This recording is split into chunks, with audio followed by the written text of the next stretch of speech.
My dear brothers and sisters, welcome to a news program unlike any other. Here we illuminate truth, dispel confusion, and focus on what matters most in these latter days. So, whether you are tuning in from the heart of Utah or joining us from around the world, your favorite news program starts now, where news meets insight and the stories of our faith unfold. I said I would be in charge if I wasn't laughing too hard from the intro. I feel like I am kind of chuckling. Those are amazing, Bill. How do you even get those guys on board to read the intro? It's incredible. They operate based on the the apostolic charge, and all I had to do was convince 7 of them or 8 of them, and the rest of them do whatever they're told to do. Well, thank goodness for that. All right, everybody, you have found your way to the Mormon Newscast. It is Monday. It is January 27th, 2025. RFM reminded me what year it was. Thank you very much. And I'm here with my very formidable colleagues, RFM and Bill Reel. How are you tonight, RFM first? Formidable as usual. Thank you, Rebecca. That's right. How are you, Bill? Excellent. How about you? Not too bad. We were reviewing the stories before we started here. We have... what should we say? A whole can of worms, a fine kettle of fish. We have a lot. And we even have some breaking news just in the last hour or so, which I'm so happy that it broke an hour before and not an hour after the newscast. So I say we dive right in. Let me let you guys know what we are going to be covering tonight. And then we will take it away. Okay. The LDS Church statement on American Primeval. I'm going to be talking about that. Second coming soon. That's RFM. Stay in the boat or else. Bill is going to be talking about that. And the LDS Church response to Fairview is our last story. So we will get right started because we have so much to talk about. I'm going to be talking about American Primeval. I'm sure most of you by now have had the chance to watch this on Netflix. It premiered on January 9th. It is the story of, I'll use some lines from our promo, the intersection of the West, mountain men, Mormons, Native Americans, greed, power, lust. It's a pretty compelling drama. It's pretty gritty. It's pretty graphic.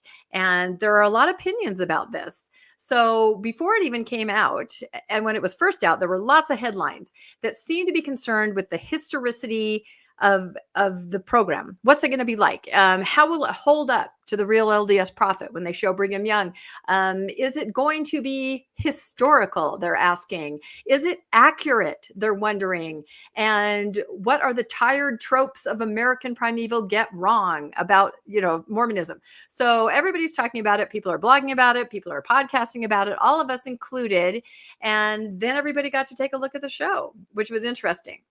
So the church finally has weighed in on their opinion on American Primeval because we were curious. What did they actually think? Will they actually come out and say something?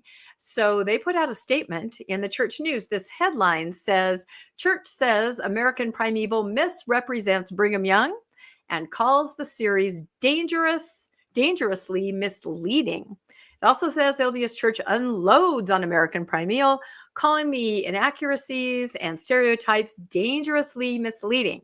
So I don't think there's any doubt here that they're not exactly happy with the program, which everybody is watching, right? Did you guys both watch it? I have not watched it yet, but I have heard a great deal about it. And so I formed very distinct opinions without watching. Well, there you go. And you saw it, right, Bill? You said you watched it with your girlfriend. Yep, I finished all 6 episodes. Okay. I really enjoyed it as a movie.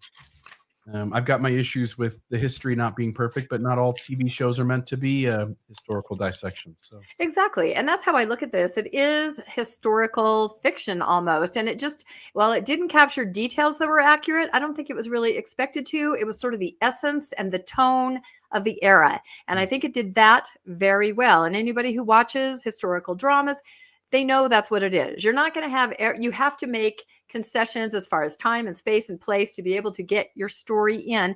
Most people understand that, but the church took a very definite stand by putting this statement out, which I was surprised because lots of times they'll leave things alone, but somebody definitely wrote something. So we're going to go through this. The title of the statement is Depictions That Deceive. Okay. Wait a second. What? Yeah.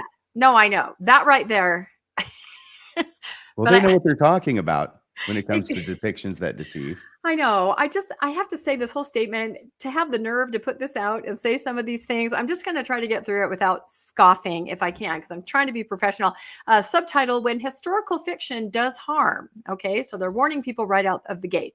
A recently released streaming series presenting a fictionalized interpretation of events in mid-19th century Utah. While historical fiction can be illuminating, this drama is dangerously misleading. Brigham Young, a revered prophet and courageous pioneer, is by any historical standard egregiously mischaracterized as a villainous, violent fanatic. How dare they? By any historical standard? Any historical standard. Yeah. Okay. Apparently so. Other individuals and groups are also depicted in ways that reinforce stereotypes that are both inaccurate and harmful. So they're trying to lump, everything that happens in it into one big basket. As to the Mountain Meadows massacre, and I feel, who says "as to thee" in a professional statement? It seemed a little strange to me. As to the Mountain Meadows massacre, which the series inaccurately portrays as reflective of a whole faith group. I agree. It inaccurately portrayed it, and we're going to get into that later. The church has long acknowledged and condemned this horrific tragedy. It has also taken significant steps to uncover and share the full truth of what happened and promote healing. Okay, there we go. Let's see, next slide. Rest of the statement. The problem with such deceptive, graphic, and sensationalized storytelling is that it not only obscures reality and hinders genuine understanding, but it can foster animosity, hate, and even violence. This is particularly troubling today when peacemakers are needed more than ever. At a time when so many responsible leaders are condemning the division and hostility that dominates so much of our public discourse, we echo the plea of President Russell M. Nelson. The Savior's message is clear. His true disciples build, lift, encourage, persuade, inspire, and sue. Sorry, that's another story. No matter how difficult the situation, true disciples of Jesus Christ are peacemakers. Peacemaking is a choice. I urge you to choose to be a peacemaker now and always. This sentiment, shared across many traditions, is resounding around the world today. It is the prophetic message of the Church of Jesus Christ of Latter-day Saints, a message of peace that all the modern prophets have shared, including Brigham Young. Yeah. Known for being a peacemaker. I love it when the church plays the victim card. Yeah, it definitely happened there. But as I said, a lot of those statements are people, when they read that statement, boy, the meme machine went on overload. I'm going to show you a few of those. There were quite a few posts dissecting this statement. Now, the one that we were looking at, and I was kind of chatting with some people online today, was the idea of Brigham Young as a peacemaker. I have a couple statements here. There are so many. Here's one where during the Reformation, his rhetoric was really out of control. He says, you say that man ought to die for transgressing the law of God. Let me suppose a case. Suppose you found your brother in bed with your wife and put a javelin through both of them. You would be justified, and they would atone for their sins and be received into the kingdom of God. I would at once do so in such a case and under such circumstances. I have no wife whom I love so well that I would not put a javelin through her heart, and I would do it with clean hands. But you who trifle with your covenants, be careful, lest in judging you will be judged. So there's one of his peacemaking statements. Another one says, shall I tell you the law of God in regard to the African race? If the white man who belongs to the chosen seed mixes his blood with the seed of Cain, the penalty under the law of God is death on the spot. This will always be so.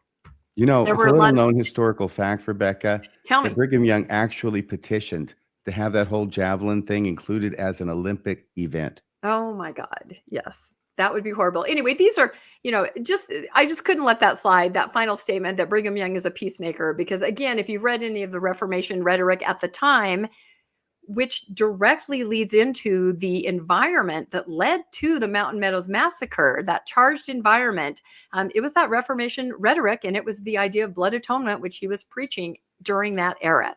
So let's move on here. So as I said, the memes kind of went nuts, which was hilarious. The Lord's Newsroom, oops, I went too far. The Lord's Newsroom, which is always hilarious, said, Netflix show misrepresents history, says church famously honest about its history. I thought that kind of captured it right there in a nutshell. I thought that was excellent. Someone else put this up, which I thought was great. Guess which depiction is more accurate? And of course, this is speaking to, historical fiction or accuracy, which is what the church seems to be calling upon and chastising American Primeval for not being. Guess which depiction is more accurate? You have LDS films showing Joseph Smith with the golden plates translating, Ensign articles, Joseph Smith translating with the golden plates, church curriculum, again, and this is all the way up into maybe just a few years ago, the golden plates. South Park, what year was that? Decades ago. There he is looking into the hat. So again, if you're going to talk about historicity, seems like other people might do it a little bit better at this point. I had to join in, of course. I can't not make a meme. This is Netflix executives consult with Mormon leader on new series, American Primeval. So the next Netflix executives say, Elder Packer, thank you so much for being one of our consultants on the new Netflix series, American Primeval, about Brigham Young and the Mountain Meadows Massacre. Do you have any advice for us? And Elder Packer says famously, there is a temptation for the writer or teacher of church history to want to tell everything, whether it is worthy or faith promoting or not. Some things that are true are not very useful. So I would say that American Primeval kind of followed that advice because what they portrayed was not the true story. And I feel like a lot of us are saying the church should feel pretty happy that the true story was not portrayed. So I want to talk a little bit about truth in advertising. We touched on historicity, transparency in church history. We have done multiple podcasts, all of us, on this topic. But even in a more modern day context, I draw your attention to some of the stories that are told over the pulpit as faith promoting. We have what did you guys call it? The spiral of flaming death, the fiery death spiral of, anyway, RFM and Bill have podcasted about this story. That's not ours. That's not ours. That's someone else, I think. Mormonism Ours Live? is President Nelson Flight of Death. Yeah, I'm going to also then go on to say that I myself podcasted on it, and that's mine, and the one next to it is yours.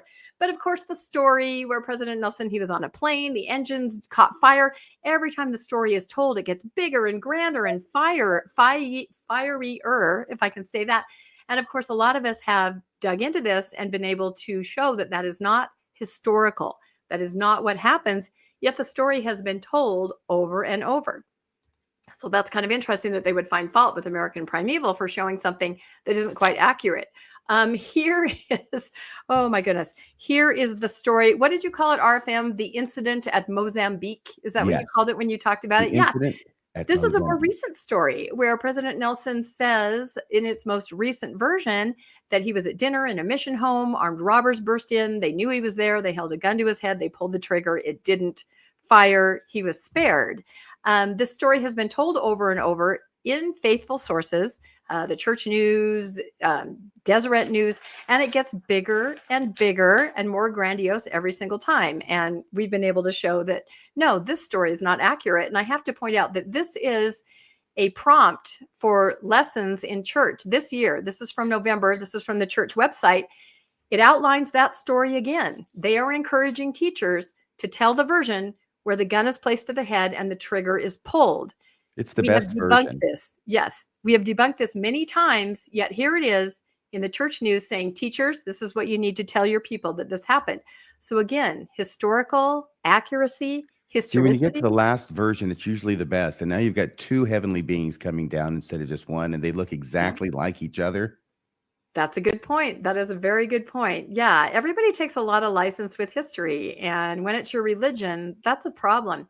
I also bring up the story of the red hat and the woman in the red hat, maybe not as well known.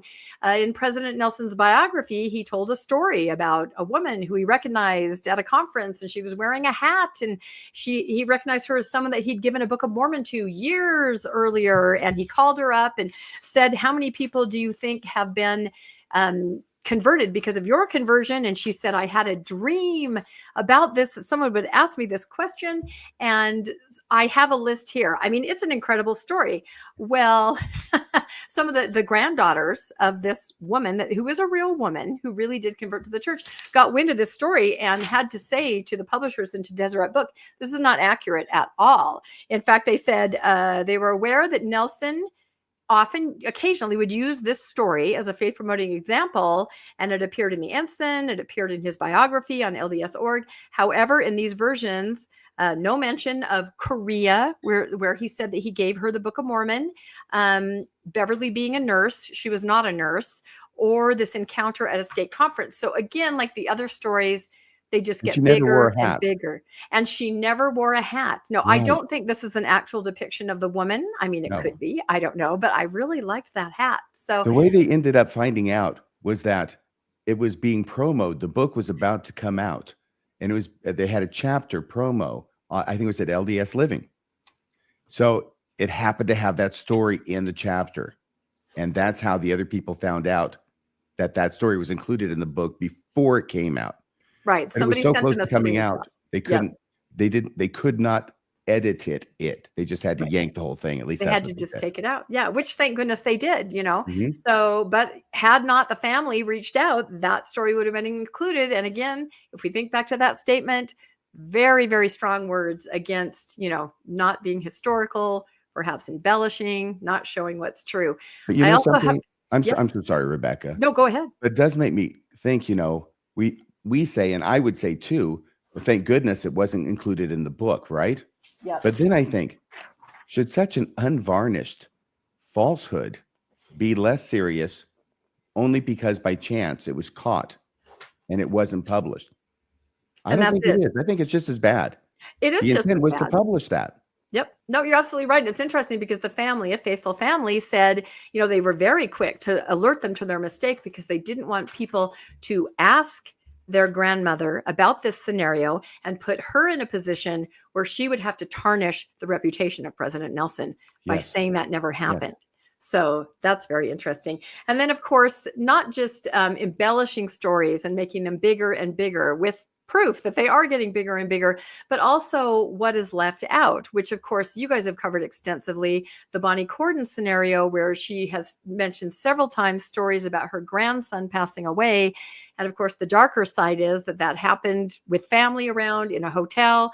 They were all grilled by the police. It was ruled a homicide. That is never mentioned, anytime that she brings up this story. So, and there are example after example of this, whereas you just have to say, should the church really be making a statement like that? And here's another reason that I think a lot of people were thinking. It's called the Barbara Streisand effect. Are you familiar with that effect, either of you? Oh, yes. Yeah. Yeah, it's a big deal. It's sort of like, don't talk about it. Just let it, keep it on the down low. It's kind of like I remember going to a fireside when I was like 13 or 14, and the leader was up there pounding the pulpit talking about no necking and petting. This was in the 70s. I was very sheltered. I had never heard of that. I walked out of that meeting straight to my dictionary. I had to find out what that was. It sounded really exciting. It sounded really forbidden.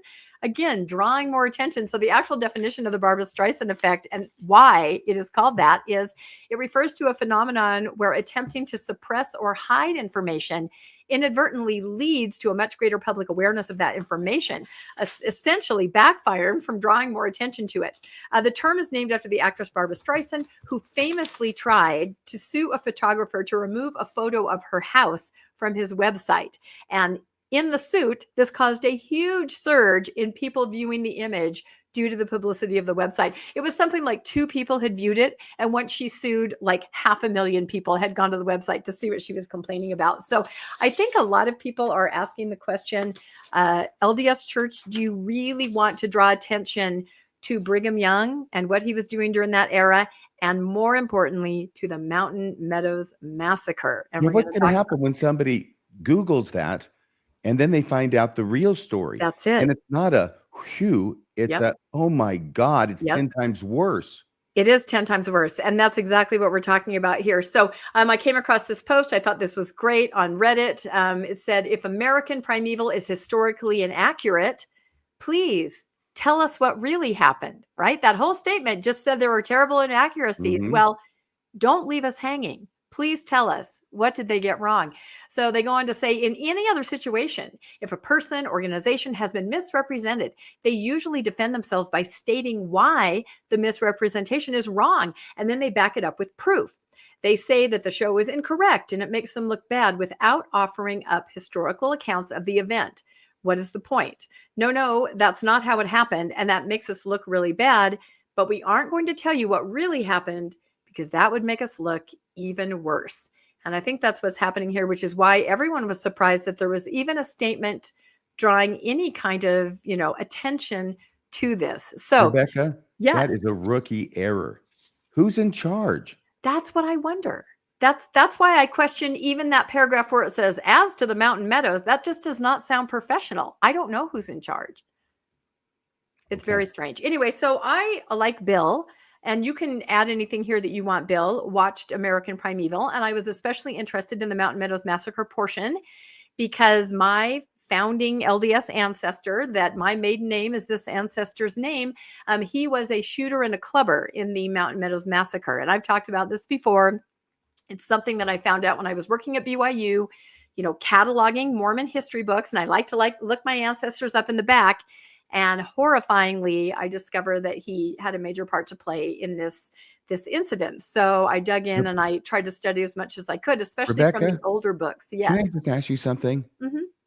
What did that feel like? It felt like the whole world was crumbling around me. I mean, it was always very nuanced, but this ancestor was the first one to join the church. And he was always portrayed to me as this incredible faith-promoting person. He founded 2 cities in Utah. He has a park named after him. He was just this pillar of society. I had read his whole history. Someone had taken out his years in Cedar City. They were not there. And to find that, I didn't believe it until they showed a picture of him. I took that information to a family reunion. I was in my mid-20s when this happened, and nobody wanted to hear it. They told me to take it back to the car. Like, they didn't want to hear. They didn't want to know. So I felt really alone for a long time, too, until I finally found another cousin who had also stepped away from Mormonism. And I told him about it, and we kind of talk about it sometimes. But it is really hard when nobody understands what that was about. So it's always been something for me that was extraordinarily personal. I've led book club groups down to Mountain Meadows. I've gone with the wonderful Barbara Jones Brown down to the Mountain Meadows. So I've studied it a lot. So I was very interested to see how American Primeval would depict this. And so what did it show? And Bill, you can tell me if I miss anything. It showed that it was a group of sort of vigilante, ne'er-do-well Mormons kind of acting independently. It didn't seem to be really any ties to religion or a high council or formalized. They were just Mormons, and they were going to go attack this wagon train. So that right there is different. It showed that they attacked a wagon train and with some Mormons in it. And this is true. There were Mormons in the Baker Francher party, but they were Mormons who were trying to flee the area. They were trying to say, please take us with you to California. Very unfortunate.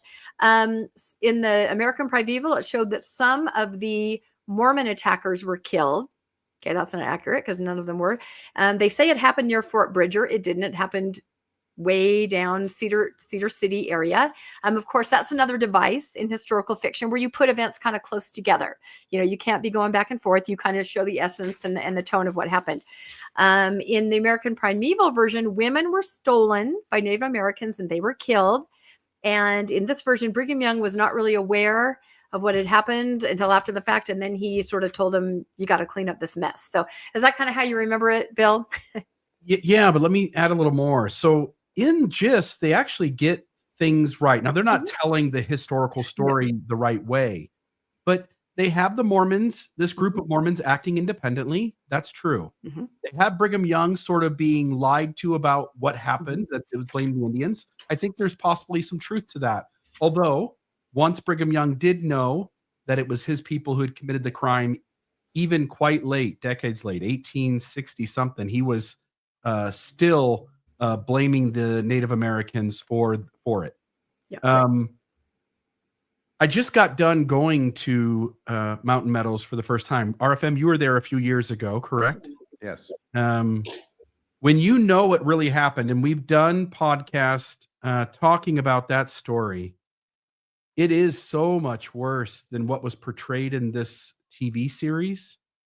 It seems strange that the church is almost inviting people to go find the real story, because what you end up having is everyone above the age of 6 is murdered in cold blood, and they're lied to that they're going to be protected and that the Mormons are there to get them out of the mess.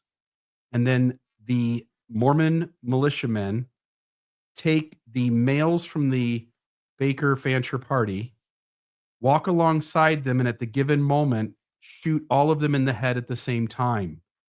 Then kill the women, then kill the children above the age of 6, then take everything from that party, including the clothes of the dead, take the children 6 and under, place them in the homes of Mormon families in southern Utah.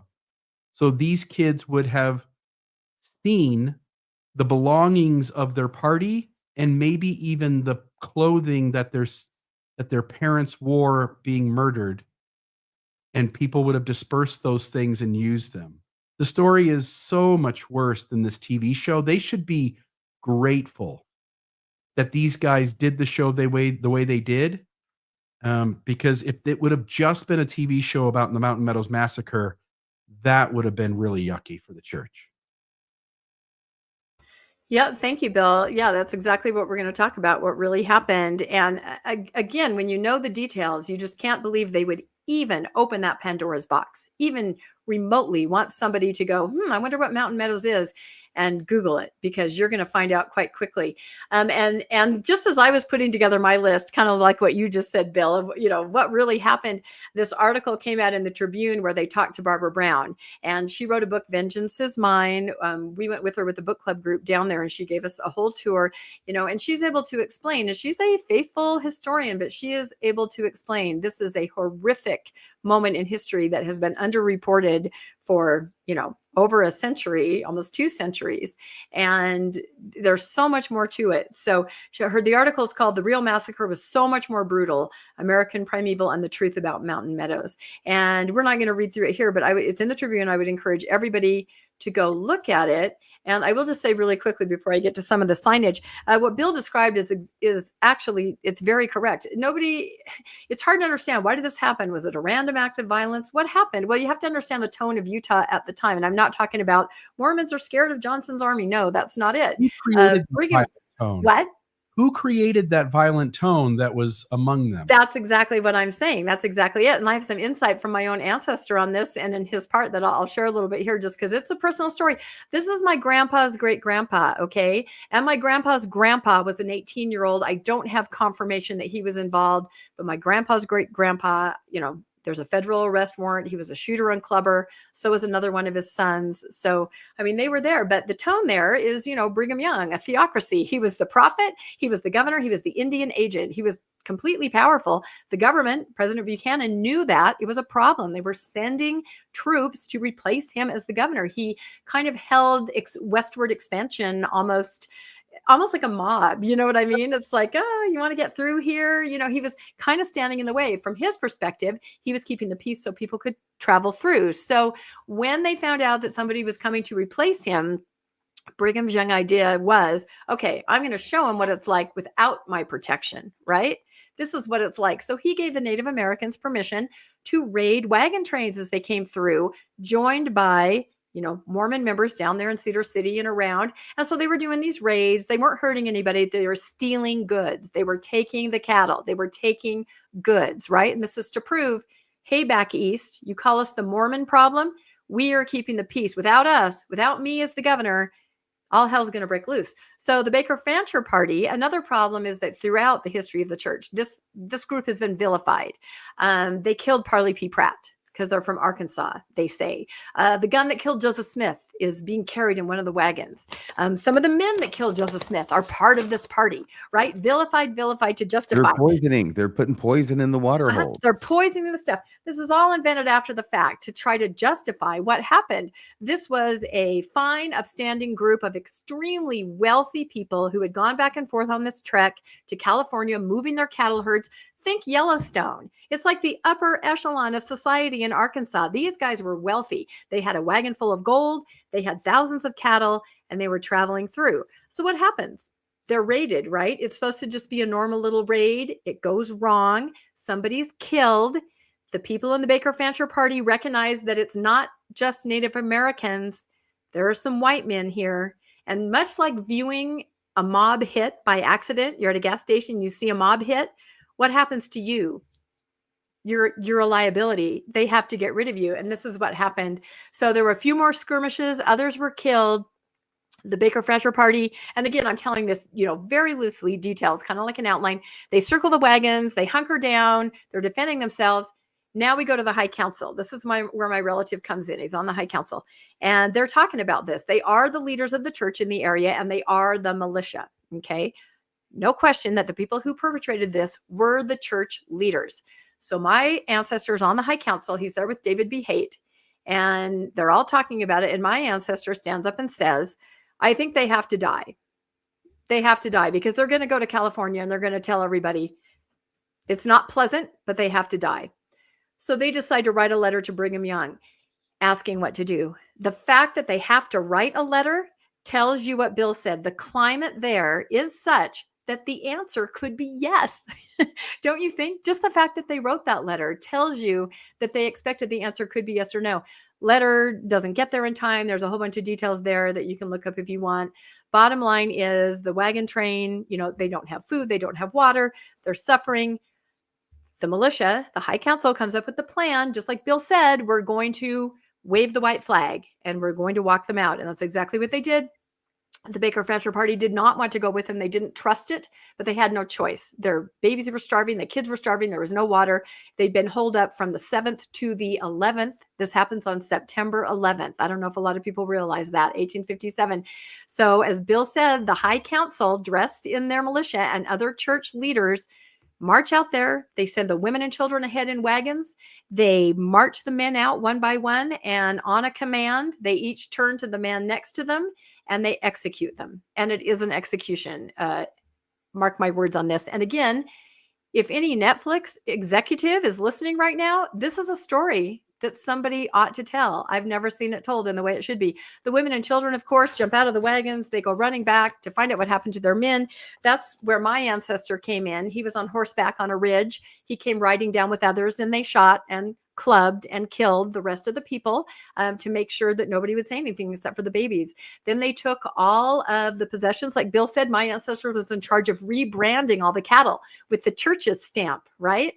Great. And all the kids were taken off to Jacob Hamlin's house. The kids were kept there in the Mormon settlement for 2 years with the relatives back east saying, we want to get our grandkids back. We want to get our nieces and nephews finally taken back. And that's why you have descendants today that meet at Mountain Meadows and, talk about it and pay homage to their ancestors. The perpetrators, the people in the militia, like my great-great-great-great-grandfather, he was sent up to settle Hiram, Utah with a couple wagons, and that's what he's known for. That chapter is gone. I've tried to add it to Family Search. Other people have tried to add it to Family Search. It's taken out, any mention of the Mountain Meadows.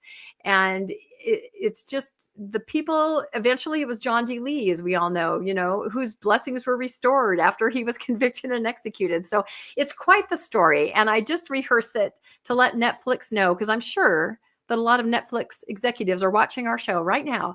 This would be a story. And again, I cannot understand why the LDS Church would want even the tip of this iceberg revealed. And they did say that they try really hard to tell the truth about things. Did you notice anything about the signage down at the site, Bill, if you were just there? There, where we were at, there were like little, they weren't telescopes or anything, but they were just a tube with a hole. So you could look through and you could see the spot. And it was the women's monument and then the men's monument, which essentially was in honor of the places where we believe that those groups of people were killed. I had seen these, and I do have pictures and stuff. I wish I should have had some of those maybe set aside, but it is such a wasteland. Like it's out in the middle of nowhere. These people, the Baker Fancher Party, who are trying to get somewhere, they got nowhere to go. Yeah. You can't run. You can't hide. You're at the mercy. And in this case, none. But you're at the mercy of the people of the area, which is the Mormons. And I want to say one more thing, which is some folks within Mormon history try to say, well, this was just a small group of Mormons. This doesn't represent the church in general. And one of the things they'll point to is they'll say, well, Jacob Hamlin was going the other direction, and if he would have been there, he would have stopped this from happening. I don't believe that. Mm-mm. Jacob Hamlin, even later in life, just like Brigham Young, was also continuing to blame the Native Americans when he knew full well that it was the Mormons who did it. And I just don't buy that him being in the right place at the right time would have stopped this. There's no indication of his integrity being any better than the group that did the killing. Yeah, I think so too. He was actually off, if I remember, marrying his something wife, like a 16-year-old or something, if I remember. He was out of town on his honeymoon. So, but what I noticed about the signage, and maybe you did too, RFM, that it isn't very clear as far as what happened. In fact, like I said, I took a group down once and I had some camera equipment. So people thought maybe I was a tour guide or I knew something. So I had a couple tourists come up to me and they said, "What is it that happened here? I can't tell from the signs. What happened?" And I'm going to read you just a couple of these because ever remembered, in honor of those who, let's see, can I read this even? Yes. In honor of those who rest in this field, they were innocent and died in unjust attacks that began on September 7th, 1857. They were defending their friends and families who buried them before leaving the, let's see, what does that say? Protection of the camp. To the other victims of the Mountain Meadows Massacre, who, oh my gosh, my thing. Anyway, the point is, sorry, this is so blurry. The point is, does it say anything about what happened? It doesn't. It's all just like to those who lost their lives, or to, some Mormons and Native Americans. Most people leave the site thinking that it was a Native American attack. That's what several people asked me. Never to be forgotten, in memory of the men and women. It's just kind of all in the passive tense. Something happened to them, but we're not going to take responsibility. So I don't know. I would encourage anybody. There are lots of books. Blood of the Prophets is by Will Bagley is one. Barbara Brown's book, Vengeance is Mine. It's an important part of Mormon history. And I feel like there's going to be more scrutiny of it now that the church has Barbara Streisand it to death. And here's the main Karen right there. When I went down, I painted some little rocks and I said, "I'm really sorry, great-great-great-granddaughter of a lieutenant in the militia." I kind of left them around. And sometimes I think the reason I podcast is to kind of do some reverse karma, right? Just a little bit, put it out there for what my ancestor did. So anyway, a hard topic to talk about, but one I think we'll see come up again and again as more attention is paid to the Mountain Meadows. All right. Any final thoughts on that from you guys? And we'll move on to RFM. Well, before we move on to me, the first thing I want to say is that is the most incredible, well-worded encapsulation of the Mountain Meadows Massacre that I've ever heard in my life. And I think that should be a short, and that should be required viewing in the public school system at the appropriate age. Yes. Nobody in church got a lesson manual that explained the Mountain Meadows Massacre to them. No one was ever assigned to talk to explain that to folks. Mormonism, Mormon leaders were happy and still are to ignore that story entirely. They say the movie or the TV show is creating dangerous rhetoric that might lead to violence without really acknowledging the Whistling Whittlers and the SCMC and the Danites. I mean, William Marks was the president of the Nauvoo stake. When Joseph Smith was martyred, William Marks had sort of an alliance with Emma and was going to have a chance maybe to make an argument for leading the church. He was equal in authority to the 12. The Whistling Whittlers chased him out of town. This is a church that hides its history, doesn't inform people when it makes changes in theology and pretends like that was always the way it was, and has a deeply violent history. So it's dishonest and unethical, deceptive, and causes its own set of harm through violent rhetoric. It is the last entity in the world that has any room to talk. And these weren't kids either, were they? Oh, no, the Whistling Whittlers, as much as we're told that they were just Aaronic priesthood little boys, remember when that happened, there are no young men who hold priesthood. Both Aaronic and Melchizedek priesthood are all old men, adult men. There isn't an age discrepancy. Some men became high priest or elders. Some men were Aaronic priesthood holders, but all of them, you wouldn't have been able to figure out which one's which based on age. That's just not how they split things up back then. So no. No, they were like maybe 18, 25. Yeah. And these weren't pocket knives. These were Bowie Mhm. knives that they were chasing. So you would come into town as a stranger, and if Brigham didn't want you there, then 6 or 7 grown men would surround you, whittling wood with their Bowie knives, and walk you right out of town. And looking at you meaningfully. Yeah. And some people did disappear. We make the argument that we can't find a hard, demonstrable case of someone being killed by Brigham Young's orders. But I will just say there are folks in Mormon history who came into town, or other folks who Brigham didn't want to be around, and they did disappear. That happened. Anyway, I just think it's unfair to act like this is just a small group of Mormons who aren't doing the Mormon thing. Can I finish with a little video that I made when I was out at Mountain Meadows? Yes. This is a couple years ago when I was down there, Bill. So let me see if I can make this work, okay? You know, Hang on back a in the second day, here. it was a meadow. It was beautiful and it was lush, and it doesn't look so much like that anymore. Here, let's see how this works.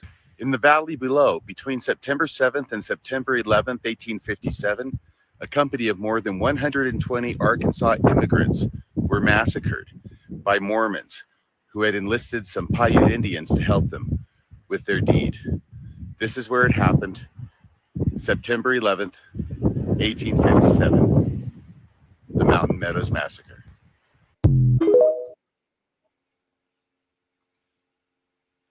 And there you have it. Wow. All right. I think we've covered that. Oh my Believe it goodness. or I not, hope no one every- else was up there. Yeah. Who was filming that? Was that Wendy? That was me. It was you. Come All on. right. RFM story. This is going to be quite the story. Here we go. All right. Well, the sirens are going off because Jesus is about to hit terra firma. He's been in this sort of orbit, right? The stationary orbit over the earth for a couple thousand years now. He's about to finally come back. And the amazing thing about this is, okay, I'll get into the amazing thing about this. First thing is this. These kind of videos and these kind of channels are getting enormous views from Mormons. These aren't just second coming videos, right? These are specifically Mormon second coming videos. So there seems to be this massive interest in the second coming. And these second coming videos keep talking about how it's like right now, it could be tonight, you know, you might want to eat a good dinner. It's going to be this year. And then a lot of times they'll play sound bites or quotes from general authorities or President Nelson in order to give it perhaps a more urgent spin than might otherwise be meant by the speaker. Oh, here is, this is, I forgot, I do have a video, I'm sorry. I just wanted to play just the first little bit of this. And if we can do that, there's a fellow in it. He's a young fellow and he seems very nice. I think he's got a plushie in the background on a shelf. If that's what it's called, we'll see when we get to it. But the whole thing is this, is that apparently he had announced on a previous episode of Rise Zion, that's the name of his podcast, that there were rumors about that general authorities were training the local leaders and they were training them about preparing their wards and stakes for the second coming. And those were rumors. And I'm thinking, so what? I mean, they've been doing that for 200 years almost. They've been training us to be ready for the second coming. But now all of a sudden it becomes, wow, this really means something more now than it has every time it's happened for the last 200 years. So in this episode, what's going to happen is that he gets confirmation that the rumors are true. And a stake president is talking apparently in stake conference to the congregation about how he had met with elders Bednar and Bragg, I think it was, for like 4 hours of training. And the host goes, oh, like, wow, wouldn't that be wonderful? And I'm thinking, it sounds like my definition of hell. But for 4 hours with these two. And that among the different things that they talked about, one was preparing the wards and stakes for the second coming.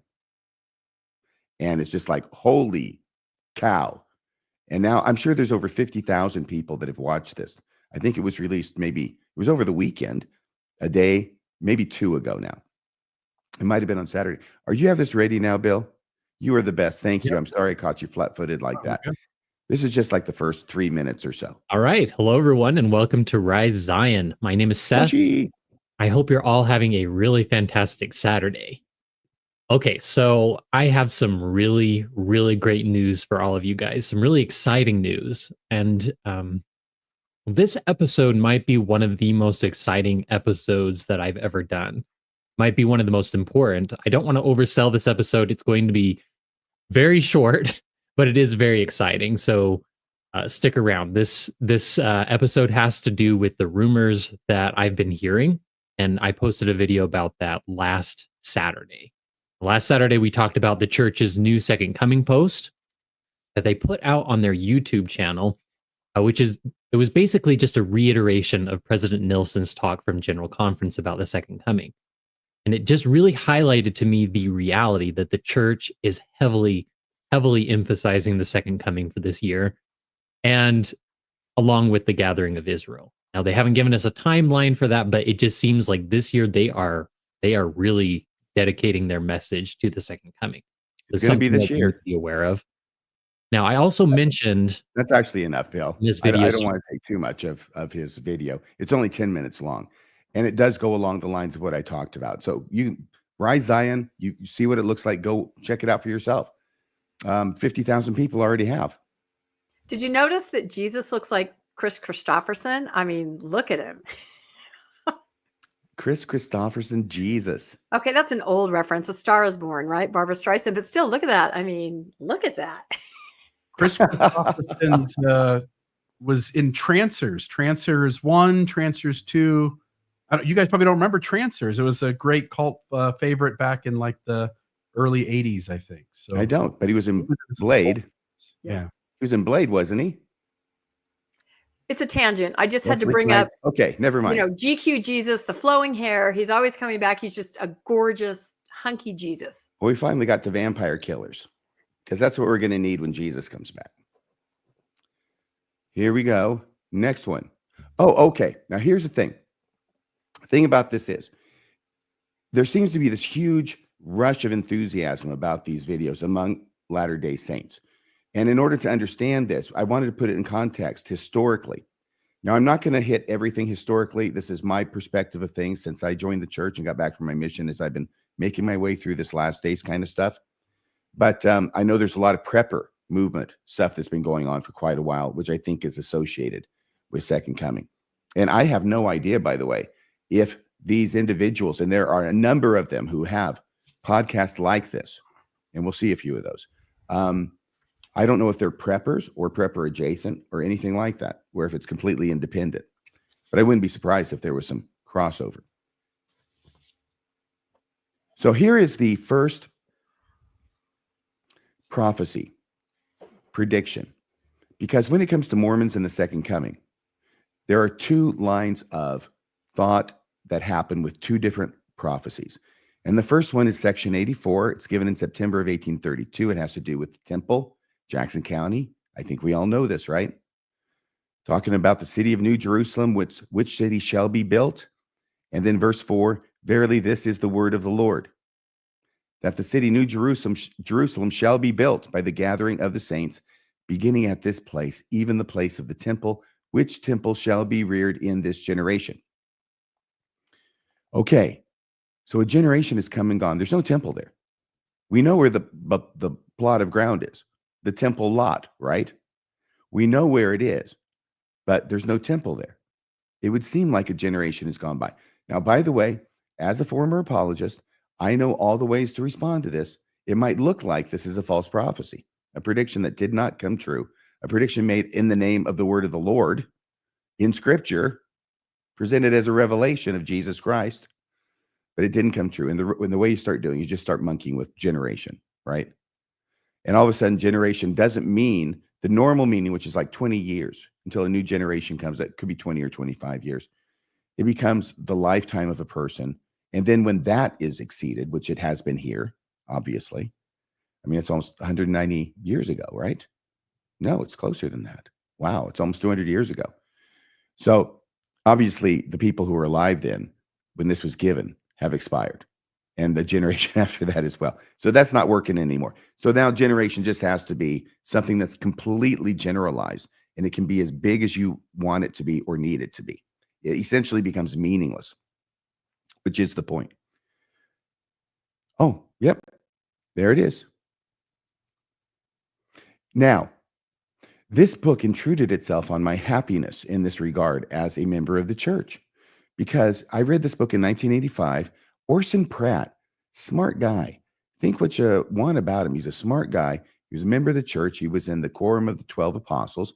And I think most people have a begrudging respect for him for standing up to Brigham Young on subjects like the Adam God doctrine. And they had a big fat feud over it. And but Orson Pratt hung on to his ground. And eventually, ultimately, history shows that the church adopted Orson Pratt's view and rejected Brigham Young's view. The thing that made this difficult for me is that there's all sorts of sermons, and it's just collected, and it is compiled by N.B. Lundwall. And that's John Lundwall's granddad again, isn't it? That's Dr. John's granddad. That's right. He also did the perpetrators of the murder, the mob who killed Joseph Smith. He's a great compiler of things. He compiles all kinds of stories. It's a long and unwieldy title, almost so much so as the churches, but I think it's The Fate of the Persecutors of the Prophet. It is. It is. I had it. I had that one. And I had this one. But I'm reading through it, right? And just, basking in the glow of Orson Pratt's, wonderful spiritual brilliance. And all of a sudden I come across a passage where he's talking about returning to Jackson County. And he's talking about returning to Jackson County within the next few years of the time he's giving the sermon. And he's emphatic about it. And this is our faith as much as the Book of Mormon, and I'm looking at this, and obviously it didn't happen. I'm reading this in 1985. And I was shaken. The good thing is, if you don't investigate these things, after a while, they kind of fade away and you just go on with your life as usual. And that's what I did. But here are a few of these statements. By the way, Rebecca, could you read this quote from Orson Pratt? Now, this is 1870. There'll be one from 1870. The next one's from 1871, I think. And the third one from 1875. Perfect. Okay. It says, God promised in the year 1832 that we should, before the generation then living had passed away, return and build up the city of Zion in Jackson County. We believe in these promises as much as we believe in any promise ever uttered by the mouth of Jehovah. The Latter-day Saints just as much expect to receive a fulfillment of that promise during the generation that was in existence in 1832, as they expected that the sun will rise and set tomorrow. Why? Because God cannot lie. He will fulfill all his promises. He has spoken it, and it must come to pass. This is our faith. Wow, that is emphatic, isn't it? Yeah. Maybe you can see why I was a bit shaken. Yeah. Reading it in 1985 and going, I don't think that happened. And is this really something that you're as sure of its fulfillment, which did not happen, as you are that the sun will rise and set tomorrow? Wow. And if he had done it, it would have been an example of God had spoken, it must come to pass. He cannot lie. Well, apparently he did, or at least he fibbed big time. So that's the first one. Hey, Bill, could I enlist you to read the second one? And This is the next year, 1871. Once again, Orson Pratt. So 1871, April 9th, Apostle Orson Pratt, a temple will be reared on the spot that has been selected by the finger of the Lord, in the cornerstone of which has been laid. In the generation when this revelation was given, we just as much expect this as we expect the sun to rise in the morning and set in the evening. But says the objector, 39 years have passed away. What of that? The generation has not passed away. All the people that were living 39 years ago have not passed away. But before they do pass away, this will be fulfilled. Now, it's interesting because when you read it this time, what I saw he's saying is that this is now the second phase of dealing with the prophecy not coming true by the faithful. Because the first is a generation has already passed. And he's referring to that. But says the objector, 39 years have passed away. In other words, 39 years have already passed away. What of that? The generation has not passed away. So the objection is, it's already been more than a generation, as that term is commonly defined, which is what I started out with. He is now, so that's the first phase of dealing with a prophecy that doesn't come to pass. The generation passes, the time's up. Oh, well, now we're going to recharacterize it. And we're going to recharacterize a generation as everybody who was alive at the time the revelation was given. And that's what Orson Pratt is saying now. And then the third phase is, well, a generation can go on forever. So let me go to this next one. This is the third one. 1874. Orson Pratt again. God said in the year 1832, this is obviously a theme of his. He's emphatic. Before we were driven out of Jackson County in a revelation that before that generation should all pass away, a house of the Lord should be built in that county. This was given 42 years ago. It's interesting because we see as time goes on, it gets further and further ago, and the reasons for its lack of fulfillment become more strained. This was given 42 years ago. The generation then living was not only to commence a house of God in Jackson County, Missouri, but was actually to complete the same. If you believe in these revelations, you just as much expect the fulfillment of the revelation as of anyone that God has ever given in these latter times. Does he pick up the book of Doctrine and Covenants before the audience? Is he saying this? That revelation, which is section 84, is just as valid as any of the other revelations. That's a two-edged sword. We Latter-day Saints expect to return to Jackson County and to build a temple there before the generation that was living 42 years ago has all passed away. Well, then the time must be pretty near when we shall begin the work.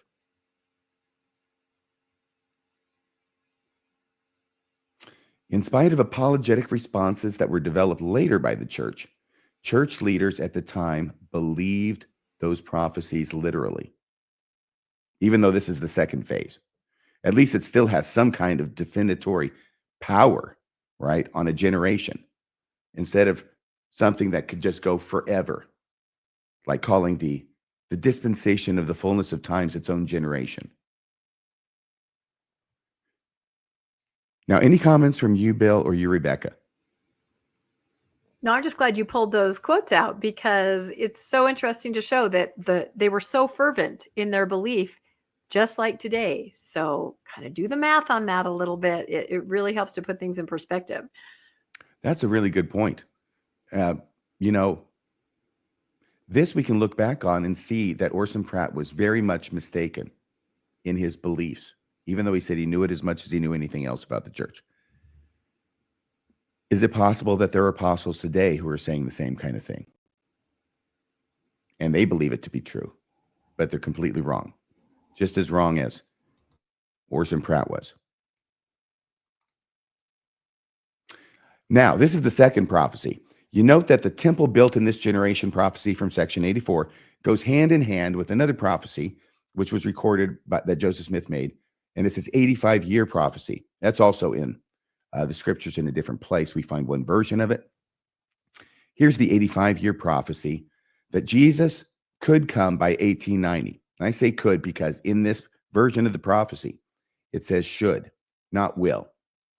This is where he says, I was once praying very earnestly to know the time of the coming of the Son of Man, Joseph Smith speaking, when I heard a voice repeat the following, Joseph, my son, if thou livest until thou art 85 years old, thou shalt see the face of the Son of Man.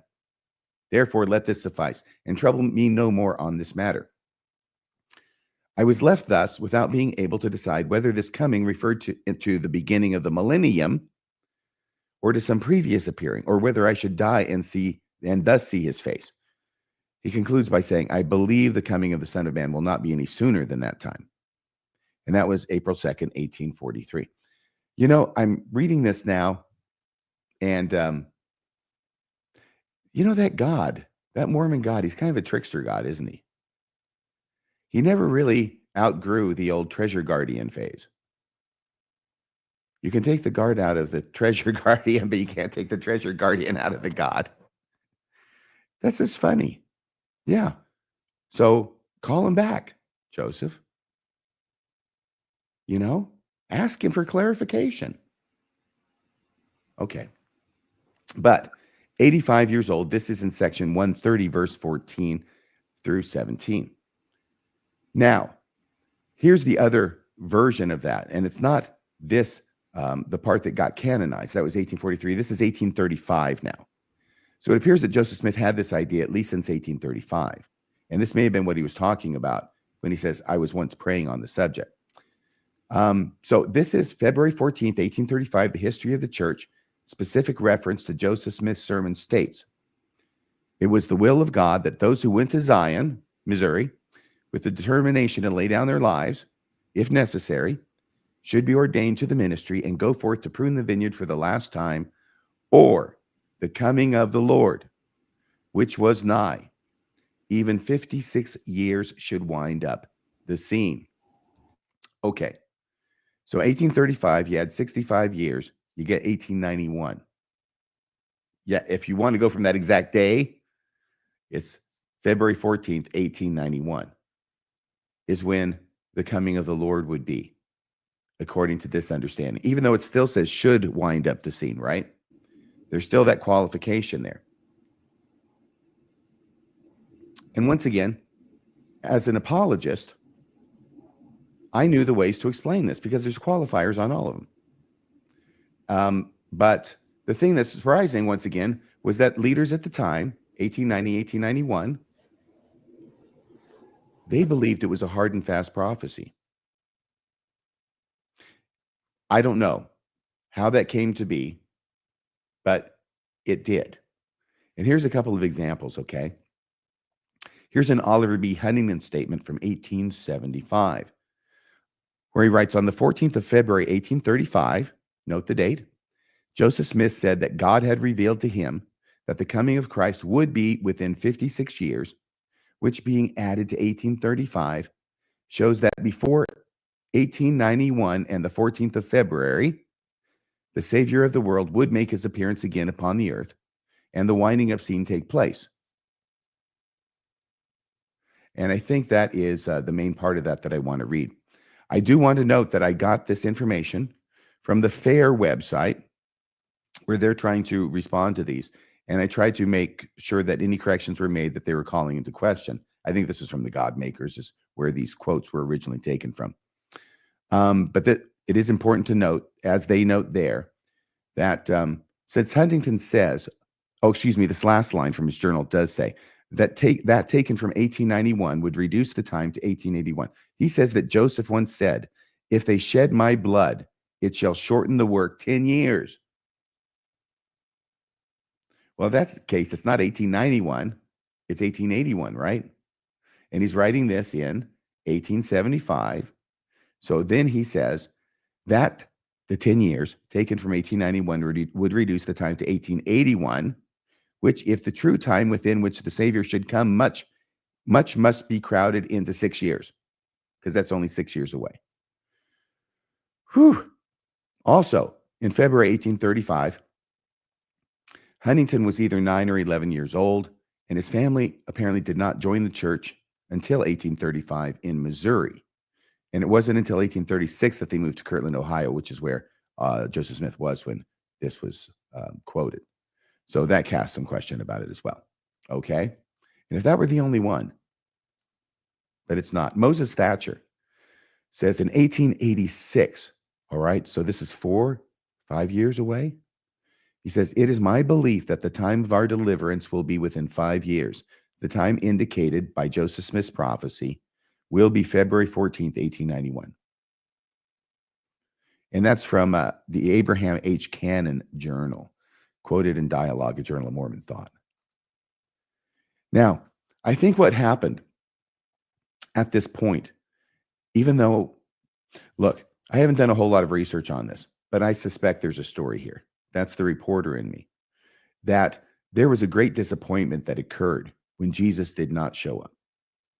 And a lot of that may have gotten covered over by the fact that the church renounced polygamy.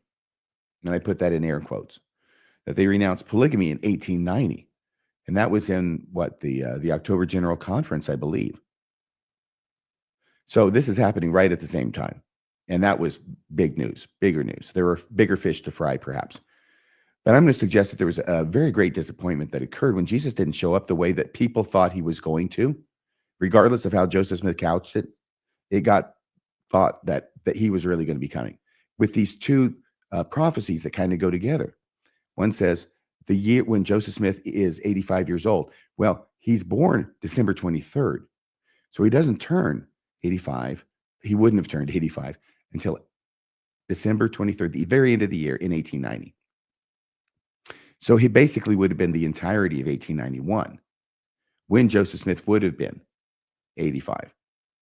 So you've got all of 91, and then you've got the separate source talking about February 14th, 1891. So I'm sure there was a great disappointment. And in fact, it seems to be reflected in this quote, which the good people at Fair were good enough to give me. This is from Benjamin F. Johnson, 1906, who stated this apparently. We were over 70 years ago. Okay, this is 1906, so 70 years before is 1836.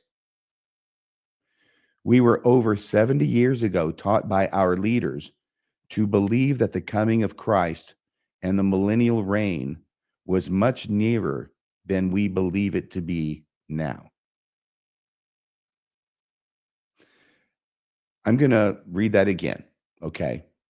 Because what I understand it to be saying is we used to teach that Jesus was coming a lot sooner than we teach that Jesus is coming now, okay? And I think that accurately reflects the historical record. We were over 70 years ago. So 1835, 1832, it's over 70 years ago. Over 70 years ago, we were taught by our leaders to believe that the coming of Christ and the millennial reign was much nearer than we believe it to be now, which I understand to mean then we are taught by our leaders to believe it is now. Because what happens is now all of a sudden, I think they intentionally and probably with good reason put the pedal or put the brake on all of this talk about Jesus is going to be coming here or there, and it became very generic. And this is the Mormonism that I was baptized into in 1978. Jesus is coming real soon, but there's still time to have a good time. And we don't know exactly when it is, but we know it's going to be soon because the world is wickeder than it's ever been. And the only other sure thing that we know is that one of the signs of Jesus' second coming is the Book of Mormon coming forth. You remember that one, right? So it's completely worthless in trying to figure out, what's going on and when Jesus is coming. Even in the decades leading up to the year 2000, Mormons, this is my experience, okay? If your experience is different, please make a comment in the live chat. But Mormons weren't getting crazy about the second coming as they appear to be today, which is strange because 2000 was such a big deal, plus Y2K, but as being the end of the 6,000 years, right? So Jesus is going to come, but I don't see the Mormons getting that crazy about it in their talks. I don't hear anything more than the usual amount of second coming talks. And I don't hear any more than the usual amount of, I know that Jesus lives, testimonies from apostles.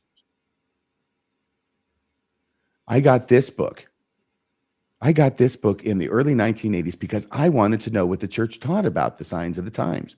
This was exciting stuff. 2000's coming. I want to know.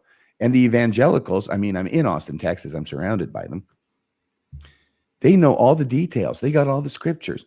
They can tell me everything. And pretty much the very day that Jesus is going to show up. And I thought, we've got prophets. We can do better than that. We'll actually have the real truth in here. What I found out from this book, and this was the Lund book.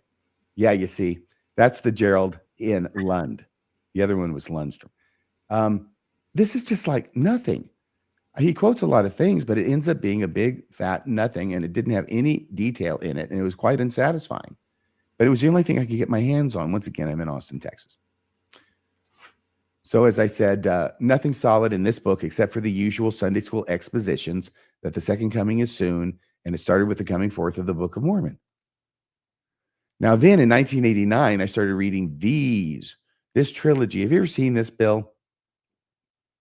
These books? Or you, Rebecca? I have not. Have you, Rebecca? I know of them, but I didn't read them or anything. You were reading these? Yeah, they're actually small books. I was reading them when I was up here studying for the bar in the summer of 1989, when law became too much for me and I had to, read something else. These are a trilogy. They're And the Moon Shall Turn to Blood, the Prophecy trilogy by Anthony E. Larson. And I thought these were interesting. Of course, they had almost nothing to do with what the church leaders have said. A couple of tangents maybe to what Joseph Smith had said. And basically what it does is it adopts the views of Emanuel Velikovsky, which have to do with an extreme form of catastrophism. Catastrophism is the theory that the earth has largely been shaped by sudden, short-lived, violent events, possibly worldwide in scope, as opposed to slow evolution. Emanuel Velikovsky's views. Hey, Rebecca, could you read that for me? Yes. In the 1950s, Emanuel Velikovsky propounded catastrophism in several popular books. He speculated that the planet Venus is a former comet which was ejected from Jupiter and subsequently 3,500 years ago made two catastrophic close passes to Earth, 52 years apart, and later interacted with Mars, which then had a series of near collisions with the Earth, which ended in 687 BCE before setting into its current orbit. Velikovsky used this to explain the biblical plagues of Egypt, the biblical references to the sun standing still for a day, found in Joshua, to explain the changes in the Earth's rotation and the sinking of Atlantis. Scientists vigorously rejected Velikovsky's conjectures. In case you were wondering, science said, no, Velikovsky, no. And yet that's what these are really based upon. And I think showing my parents that have these books. That Velikovsky was on the right track and that Joseph Smith basically agrees with him if you look at what he had to say about things in the right way. Oh, and then our hero, Daniel C. Peterson. He wrote 2 books on the subject called The Last Days, Volumes 1 and 2, Teachings of the Modern Prophets. And, it's unusual for Daniel C. Peterson to write something that's not apologetic in nature. And I sort of remember at the time, this is back when, I'm still a fan of his, remembering that he really didn't want to write this. He was sort of contractually bound. And so he ended up writing it. And I got it. I read it. And it was horrible. It was terrible. Because once again, all I'm trying to do is find prophetic guidance on what the hell's going to happen. That's all I want to know. Can you just give me a clue? And all Daniel C. Peterson's work did, from my perspective, first off, it was much more scholarly. Okay. His 2-volume set, much more scholarly and detailed. I want to give him credit for that. But the conflicting statements by church authorities on basically every subject covered made it impossible to construct a meaningful timetable. If his goal was, I don't know what his goal was. I would say that he succeeded in showing that there's complete lack of agreement on almost every element of the second coming narrative among Latter-day Saint general authorities. But it seems Mormons have caught the second coming fever like at no time since 1890. That's my perspective, okay? Regardless. Can I just say big then, it's big now. I'm sorry, Bill? Yeah, can I just say, just because you're mentioning books, this was the one that I had, which was Behold, I Come Quickly by Hoyt Brewster. And it just went through like all the things that have to happen before Christ could ever come. And what I realized reading it was there were so many things that still needed to happen that it was nowhere near now anyway. And even one of the main things that is really ironclad in Mormon scripture, Book of Moses, Pearl of Great Price, is that before Jesus comes, we have the Mormons, okay? We have to build, and I'll lend a hand, we have to build the city of Enoch, which is probably the same as the New Jerusalem referred to in section 84. Either way, there's at least one, if not 2 cities, but hopefully just one if they're the same.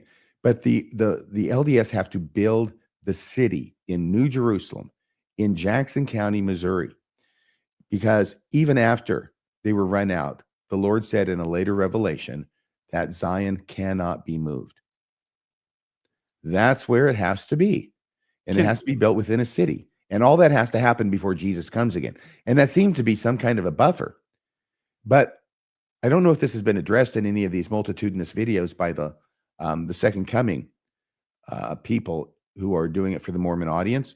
But that would seem to be a big problem. But it seems they've surmounted it. And they don't even care about that anymore. Because Jesus could come this year, regardless of whether any city of Enoch is built. No, city of Enoch comes down to meet the New Jerusalem. Okay, thank you. Can I just say, RFM, the idea that New Jerusalem in Jackson County, Missouri, the temple has to be built there. The church is talking out both sides of its mouth. And here's what I mean. They placed value on putting the City Creek Mall into Salt Lake City. They place value into getting involved in the private sector there in ways that sort of contradict truly believing the second coming is near and the church headquarters needs to be in a different location. It's like they want to say the religious rhetoric to the believer, and then away from the believer, they just want to make some money building a mall. Well, as I pointed out before, and it's been a few years since I pointed it out, so it's been going on at least that long. The church, and specifically President Nelson, is completely generalized, universalized, symbolized the meaning of the gathering of Israel. Yeah. It's not literal, okay? It is not literal anymore. It means converting people to the church, and I know it's probably been this way for some time, but he's really, really hitting it hard and making it clear, I think beyond dispute, that we are not going to gather people literally anymore. It went from a gathering place to, I know, gathering to stakes, right? We had that idea, whatever. But now we're not even gathering anymore, except in a symbolic kind of way. Whether it's here or whether it's in the spirit world and doing that temple work for all those spirits who need those baptisms and things, that's now the gathering of Israel. So that's been completely decoupled in spite of the fact that the article of faith still says we believe in the literal gathering of Israel and that Zion will be built upon this, the American continent. And we know where it's got to be built because of the revelations. But that has been now decoupled from the train, and the engine moves on, and we don't need to worry about that part anymore. Can I make a quick comment about your previous slide? No more fervor since 1890. I think about that. And if you think about what was going on in the church in 1890, the manifesto, a rule they had lived by from God's own lips, was now repealed. Maybe a lack of trust in God, of the church, of leaders, sort of a losing control. And what do you do as an organization, especially religion, when you feel like you're losing control? You up the game, right? Jesus is right around the corner. You better stay here. Why would you leave now? He's coming now, right? So it's this tumultuous time in 1890. Well, what's happening now? The same kind of thing, right? People leaving, information online, feeling lack of control. What do you do to keep people in the boat? There I'm kind of previewing what Bill's going to talk about, but it's this, as I call it, the scare tactic, the fear-mongering, second coming rhetoric of you better not go. It's just about to happen. So that hadn't really struck me before until I saw your slide, but similar eras as far as people feeling kind of unmoored in the church as far as what they're hearing from the top. And the reason, thank you. And the reason the book of Revelation is so important in all of this, because that's exactly the message of the book of Revelation. It's a tract. It's telling the faithful people who are going through the Roman persecutions to stay faithful. And if they do to the end, then they will be exalted and they will be given crowns. And ultimately, really soon, guys, you hang in there, because really, really soon, God is going to come back. He's going to intervene in history. Jesus will come back, and everybody who was humble is going to be exalted. And all those people who are persecuting you, all those exalted people, they're going to be humbled, and you will rule over them. Okay, so there's another tangent. Here we go. But it is important to note how quickly these evidences can come and go.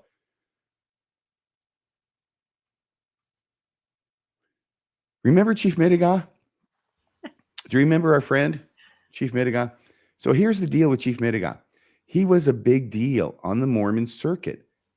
That was 7 months ago over at CWIC with Madsen, Greg Madsen. Mhm. And this is called Chief Midiga on Temple and Lodge Practices, because he says they're the same. The Two Sticks, probably Ephraim and Manasseh, and Seven Fires Prophecy. All right. Now, I didn't watch this, but obviously he's giving him a platform to talk. So I'm guessing Greg has something to agree with him about, since his message is geared for Mormons and how what he has and what he knows, the information he knows, he says jibes so much with Mormonism. RFM, this Chief Midiga? Yes. That guy. Okay. Thank you. Yeah, You went and did all that, and that's going to be a slide in a few. Or did you just go forward to my slide? No. I just wanted to double check. That was better than my slide. Yeah. Here's one. Now, this Zion Media was a big promoter of Chief Midiga, but not the only one. And these are all these kind of signs of the times websites or podcasts. This guy, I dreamed Midiga gathered us all. Big announcement. Something big is going to happen in Independence, Missouri. That's what they say every Friday night. And this is also on Zion Media. Here's Chief Midiga again. The Peacemaker, Mayans, and the three Nephites. You can obviously see there the connections being made, just in the title. Will David Alexander be there? He might be, but he might be on his honeymoon with Jane, his wife. Here is Chief Midiga again. Ancient wisdom comes forth. Now, this is called Uniting the House of Israel, so that's a different podcast. They got a million of them out there. And here's one where he starts talking about his scrolls. Remember all the birch bark scrolls? That's what got my interest. The birch bark scrolls. He says there's thousands of these birch bark scrolls, and they bring them forward, and it's going to be like the restoration of Scripture, and it's going to be it's going to become its own standard work, I think. And he had a meeting with an apostle, he claimed, and all this stuff. And he had some fringe Mormons who were credulous enough to believe him. You see, there's mine. That's why I said yours was so much better, Bill. So that's when I did my analysis of Chief Midiga and the Legend of the Lost Scrolls. That was June 29th of 2024. So that's been a while ago. But you may recall, Bill, that before the show even started, Chief Midiga was in the comments threatening a lawsuit. How'd that go? To the hell with him, huh? Now it was apparently deleted. And I was so saddened by that because I wanted to put it up here because we're not the only ones, apparently, who get the old lawsuit threat from Chief Midiga. Then I remembered, Bill, that I thought that comment that he had made was so funny. I made it a separate post on Facebook. It was brilliant. It was inspired. It was done for such a time as this. So I went back and I found it. And there it was, right there on my Facebook page. And there it is. And I'm going to let you read what you say back to him, Bill, okay? But here's what Chief Midiga said before the show started. Elders will be watching tonight. By that, he doesn't mean church elders. I think he means tribal elders. Elders will be watching tonight, and I will have civil lawyer on dial, as we will take you to court if this is a hit piece. We are Midu of the Midewiwin, led by elders from First Nations. Stop it. Okay, read your part, Pill. Marriage is a sacred. Okay, so You're burying us. Fair use. We're taking you down with us, Rebecca. That's the good part. You never requested to speak with us, he says. You never requested to speak with us, nor asked our approval of content. Yeah, I said the story. Okay, but this is where you jumped in, Bill. I said, fair use, my friend. We are a journalistic entity and are reporting on a story.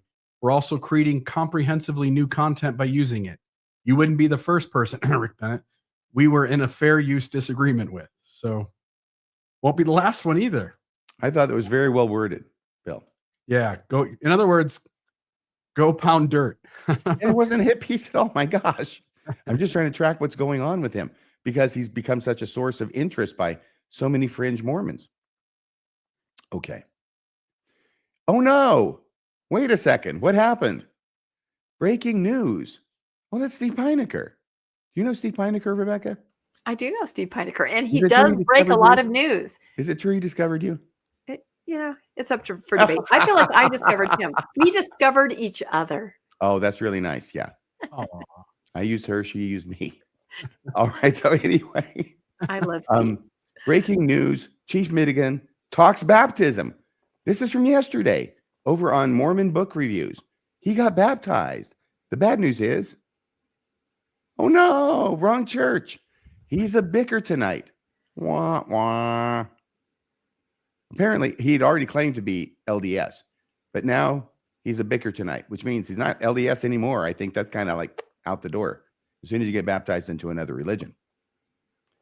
So now Chief Madigan is the bicker tonight's problem, which leaves now the Mormons who hailed Chief Madigan and his scrolls have two choices. One, they can join the bicker tonights, or two, they can denounce him as a fraud. Or three, they can pack up their tents and sneak off into the night. when And are that's those? probably what they'll do. When are those birch bark scrolls coming forward? I'm waiting on bated breath. I know, because there's thousands of them. Mhm. Thousands, I tell you.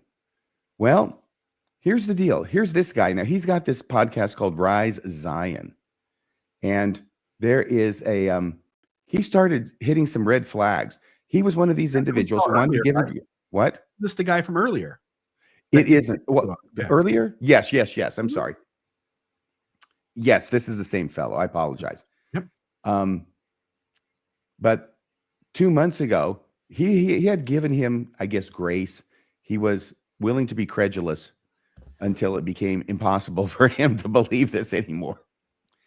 And so he starts saying 2 months ago, the trouble with Chief Madigan. Oh no, red flags that make me hit pause. You know, this is serious. Is that called a squishy? Is that what it's called? Bill, do you know? So. Or a marshmallowy or something. Oh, yeah. Something I like thought that. about getting one of those I over at don't know. TJ Maxx I the don't have other little day. kids anymore. Yeah. It looks so soft and squishy and cuddly. Here's some more on Rise Zion again. Now that's the same one. Yeah, Rise Zion. This is from 4 weeks ago, debunking more Madigan mind games with Trey the expert. Oh, things are getting nasty. I guess the honeymoon's over. And in this one, which he just released, now he didn't just release this. This is 2 months ago, but I found it when I was researching for the show. The host now makes several claims. Number one, these are his claims in this video. Chief Madigan is threatening lawsuits, not only against him, but against the Church of Jesus Christ of Latter-day Saints. The bicker tonights are in the clear for now until they cross him. So number one, Chief Madigan is threatening lawsuits. Two, Chief Madigan is a liar. I mean, he says that. He gives examples. Number three, Chief Madigan is an apostate. That's what he says. And four, he even questions whether Chief Madigan really has those thousands of birch bark scrolls. You know, humanity. When you're on the inside, there's a level of gullibility you have, and it's sort of on this side of things. You're like, saw that coming. Yeah. Well, we've seen it before. And this is so dangerous because this poor guy, he's got the blue eyes and he looks nice and I'm sure he's a good guy. But now he's been deceived by this Chief Madigan. He believes he's been deceived by this Chief Madigan. Let's put it that way. I mean, you have to work hard not to connect that with the possibility of Joseph Smith deceiving you too. That's what I'm saying. Okay. But now that Chief Madigan has blown up, former supporters of Chief Madigan have to latch on to something else. Something else like, I don't know, rumor confirmed that stake leaders are being prepared by the apostles for the second coming. And they're being told to prepare their stakes and wards. That's the new thing. That's the new kid on the block. And that will, because if that were true, it would have to be happening in short order. If the apostles are training the stake presidents and the bishops right now, then they're going to be preparing their wards right now. So what's going to happen? Well, nothing's going to happen. It's just going to keep going the same way it always does. And so then we'll have to come up with something new and some other rumor that ignites the fan base of this particular idea. Oh, that's right. Chief Joseph. I told you about Chief Joseph on the phone today, Bill, right? Nez Pierce famously said, "I will fight no more forever," which made me think of Jesus Christ, who said, "I will come back soon forever." How about, "I will come back soon no more forever"? Okay. Forever's the key word. That's all we need to know. That's the key word. No more forever. Now, thoughts from you and you in the live chat. Thoughts on why it is that so many Latter-day Saints are catching second coming fever. Well, I feel validated because, I have been podcasting about the second coming rhetoric for a while, and I always get a lot of pushback, like in comments and online. People are like, it's not fear mongering. They're not doing that. Yes, they are. And when you start looking for it, there it is. And why is it happening? Why are people attracted to it? I mean, I first noticed it during COVID when, I kind of emerged into my cul-de-sac, hadn't seen my neighbors for years. Okay, not years, months, but, they'd just been doing church online. And of course, it was a very, scary time. And one of them said, she was very different. She's like, "We bought some property in Idaho. Yeah, we're going. We're going to go. We're yanking our kids out." I mean, this had happened in just a matter of months, So I think unrest, uncertainty, dialed up rhetoric from the church. Of course, you're going to believe it. But my argument against it always is, after that first talk that President Nelson gave in conference, when I read about faithful young people going to therapy and saying, "I'm terrified. Do I have a future? Should I even go to school? Should I even," you know what I mean? To live under that when there's already enough things that you're dealing with when you're a teenager, trying to make decisions, trying to, get your life started, and to have this hanging over your head that it might just all end. I just, that really bothers me that has to be in the mix for LDS kids. If I can just, to anybody out there watching who is a believer, number one, if you're a believer in Mitiga, the birch bark scrolls are never going to come forward, ever. If you're a believer in this second coming being imminent, I will just tell you, we can fast forward 200 years from now and Jesus Christ will not have returned yet. And you can mark my words down as prophetic if that happens, because these guys keep telling you it's going to happen any moment. There's a lot of broken promises, both from the church and from Chief Mitiga, and we shouldn't have high expectations of either. Allegedly.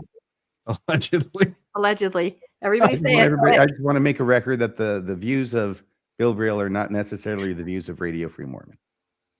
Yeah, okay. And my views aren't anybody's view. Allegedly. Let me cover that. But I will accept service for him. No, what I wanted to ask you. If he sued RFM, would he have to bring the birch bark scrolls with him to prove his case?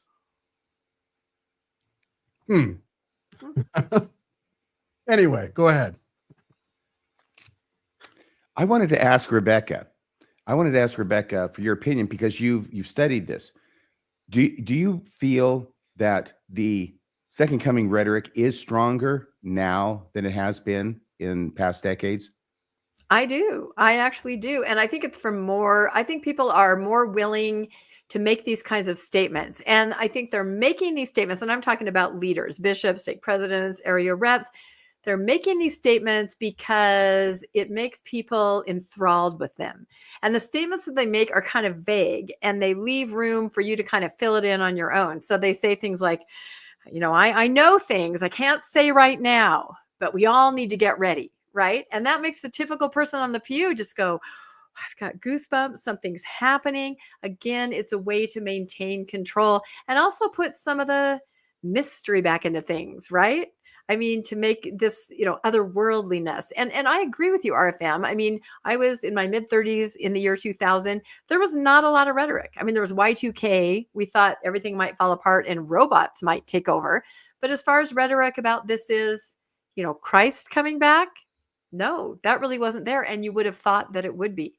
And I didn't notice it so much, up to 2010 and even 5 years after that. But to me, there's a graph, and it's the internet and people being able to look up real, truthful information and dialed up second coming rhetoric. I think they're on a trajectory together because it has to do with control. And the more people can have consent and truth and be able to look up information, the more they perhaps doubt, church. And so they have to put this mysticism back in and scare you and say, you better stay in the pews. Do you want to leave today when tomorrow it's all happening? It's the same as the rapture. If you look into any, churches that really, really are heavy on the rapture, it's the same thing. The kids are scared. The kids are anxious. I saw someone in the comments saying that was me. I was a very anxious child dealing with the idea that, this might happen. I mean, if you really read about the second coming, who would want that for their kids, to live through? Who would want that, let alone themselves? It is the classic example of a sunk cost fallacy. That's it. If it could be tomorrow, then you're all paid up. Yep. You just got to hang in there one more day. One more day. That's it. Now watch it happens tomorrow. Oh my gosh. Oh, how embarrassing. It really would be. I hope he doesn't make a public example of me. Well, some of the circles that I follow, he's already here, and he has been here for about a decade. Really? Well, I'm gathering my vampire hunters as we speak. Yeah, no, he's already here. And those that know. And because I don't know, and Bill doesn't know, and you don't know, we're not supposed to know, and we will never know. But I also know a lot of people believe when Moroni's trumpet fell during the earthquake a couple of years ago, that set off a chain of events that we are now in the middle of. So, and you did a podcast on that, RFM. I did, but that time's run out. Yeah, well, there's always more. That I'm always really. I'm sorry, I shouldn't say that so certainly, but I think that was part of it. It was like a 7-year period, whatever. It was like a period of 7 years or something. Missionaries were going to be called home. That happened. You have to admit those two things together. That was quite the coincidence right there. It's going to open the seventh seal. But I'm always impressed with people, prophets, prophetic people who are able to actually put a date on it. If I were a prophet, I would say it's going to happen-ish. I'd put it sometime after my lifetime. But the closer you can make it and really double down, that's impressive. That takes something to do that. Well, that's what Joseph Smith was effectively doing with his 85. I'll be 85 years old. Yep. If he lived to then, I mean, who the hell cares at that point? He's 85. I know we'll see more. We're going to see more. That's the only question. Is that all you have to say, RFM? That was amazing. Oh, thank you very much. Remember Wendy's rumor? What if you learned that the Savior had already returned to this earth? That's what I'm talking about. Yeah, I was just when you said that, I wanted. No, I know a group of people that believe that, and the messages are in the talks, and the messages are in the articles in the Liahona, and he is already here, and you don't know it. That means you are not special, and you're not supposed to know it. But a lot they believe it because you were supposed to believe it. Yep. Everything that was the intention. Yep. To lie her ass off without technically lying. Exactly. I don't know. All right, let's move on from the second coming and let's have an update. This is the big news. This is kind of big news. It was just going to be a little update and then something broke, which was crazy. So we'll get into this and then we'll go on to Bill's amazing story. So when we talked last week, we talked about how the LDS Church was supposed to submit an application to the town of Fairview for this new design temple. There you see on the bottom, a much smaller version, only 120 feet. They had a mediation and arrived at this, and they were supposed to deliver this application, and nothing happened. And nobody could understand why that was. The Dallas Morning News put out an article that said hearings will be delayed for Church of Jesus Christ Latter-day Saints Fairview Temple. The church will not present a revised plan next month. Residents have continued to oppose the temple. So there's a 30-day period. We talked about this. If you don't present it, you cannot, in a timely manner on the 13th, you can't discuss it next month. So we were kind of all left hanging going, what does this mean? Why would they not present it? Because in this non-binding agreement they had, it was all set out. Yeah. And they both signed. It's non-binding, but it was an agreement they had that the church, that they'd reached an agreement and the church would submit the plans by X date, which would allow them to then have it in front of the planning commission or the planning commission by X date, like 31 days later. Yep. And then it would be in front of the city council for a final vote, like 2 months or a month after that. And it was all in there. So this was really strange that all of a sudden the church sort of broke the agreement by not filing the very first thing that was required, which was their plan. Exactly. The first step to set everything off from the agreement. Yeah. And so Monday, the 13th, 2025, hearings on the updated plans for the proposed McKinney, Texas temple in Fairview have been delayed. Town officials say there is no application. Left us all to wonder exactly what was going on. And the church didn't say anything. The town didn't say anything. I did a podcast where I made every guess in the world, right? What could have happened? So this kind of goes over what RFM just said exactly, mediation, and they were supposed to submit it.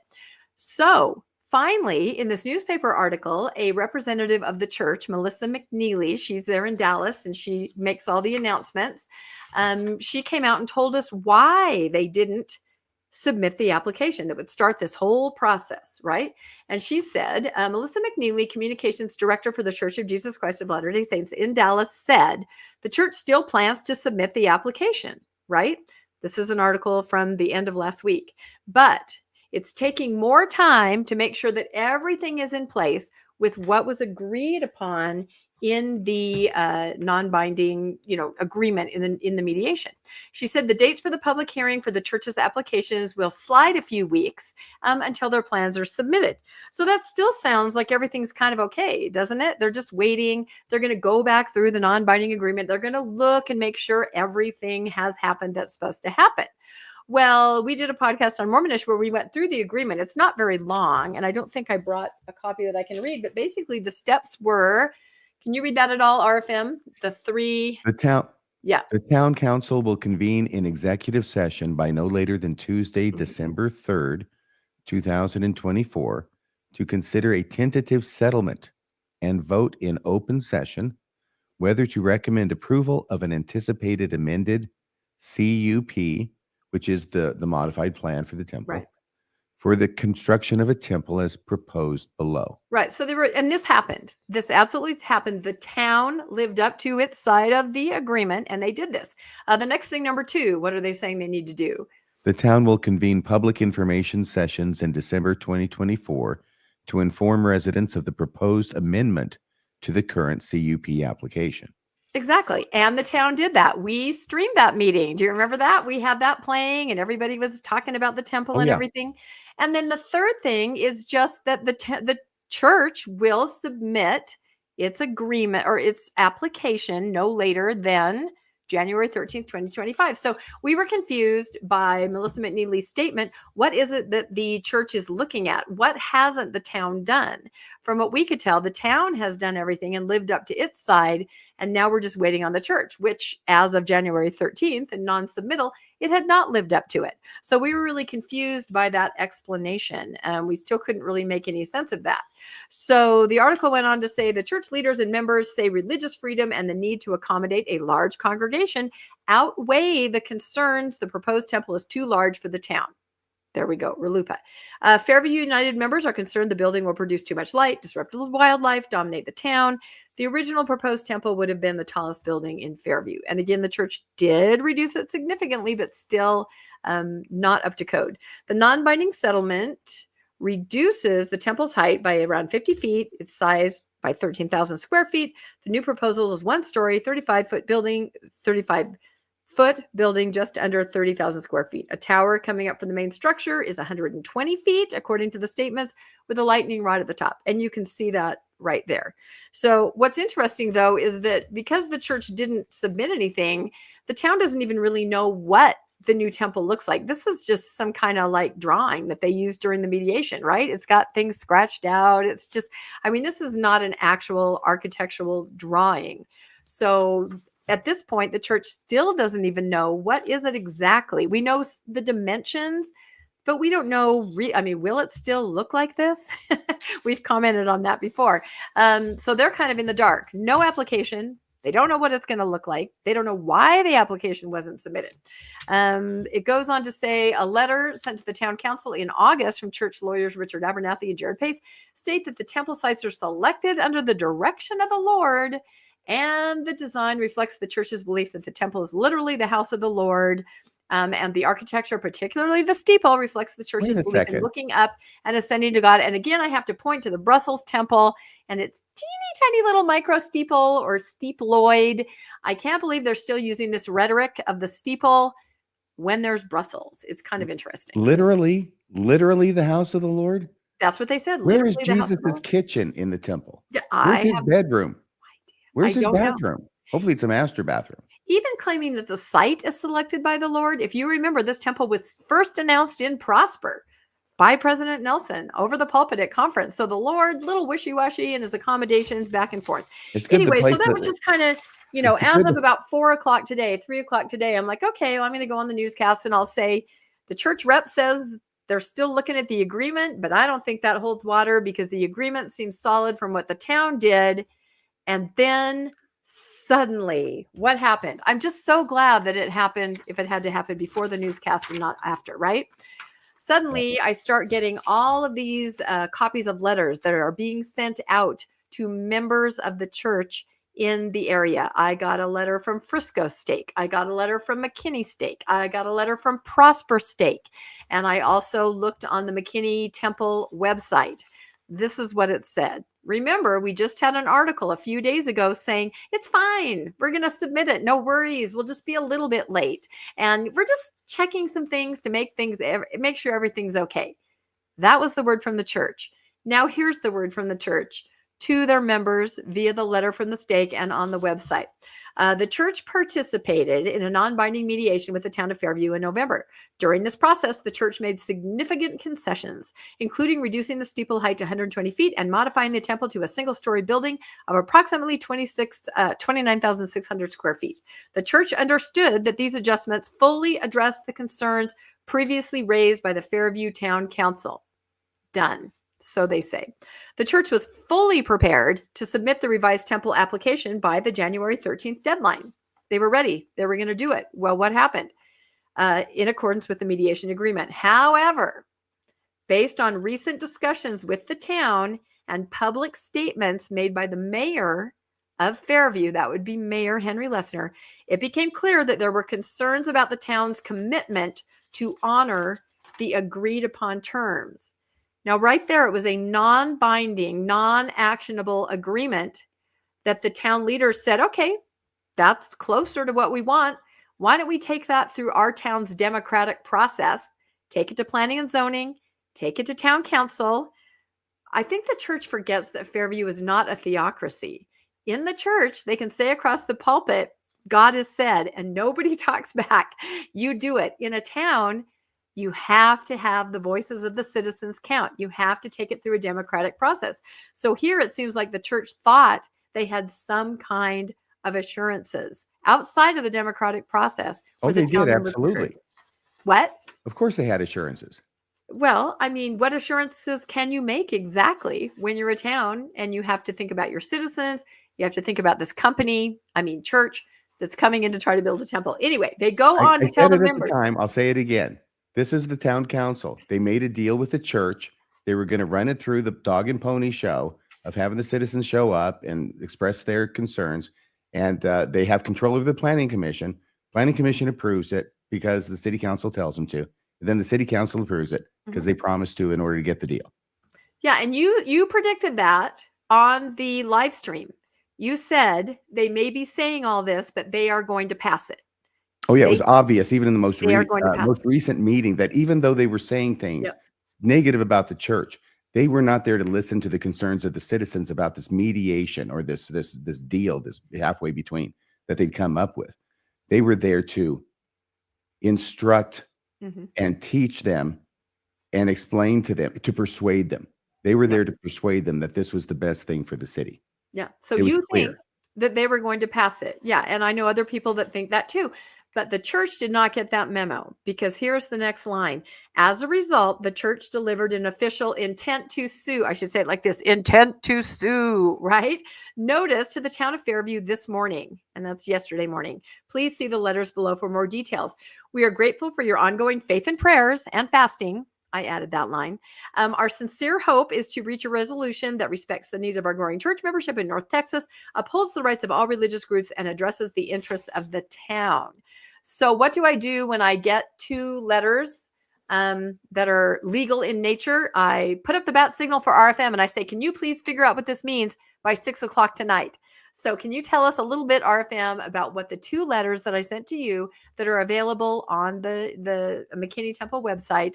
These are letters that were One was given to the town on the 13th. So unbeknownst to the rest of us, the town was notified that something was in the works, but couldn't say anything to anyone. And now a second letter on the 27th.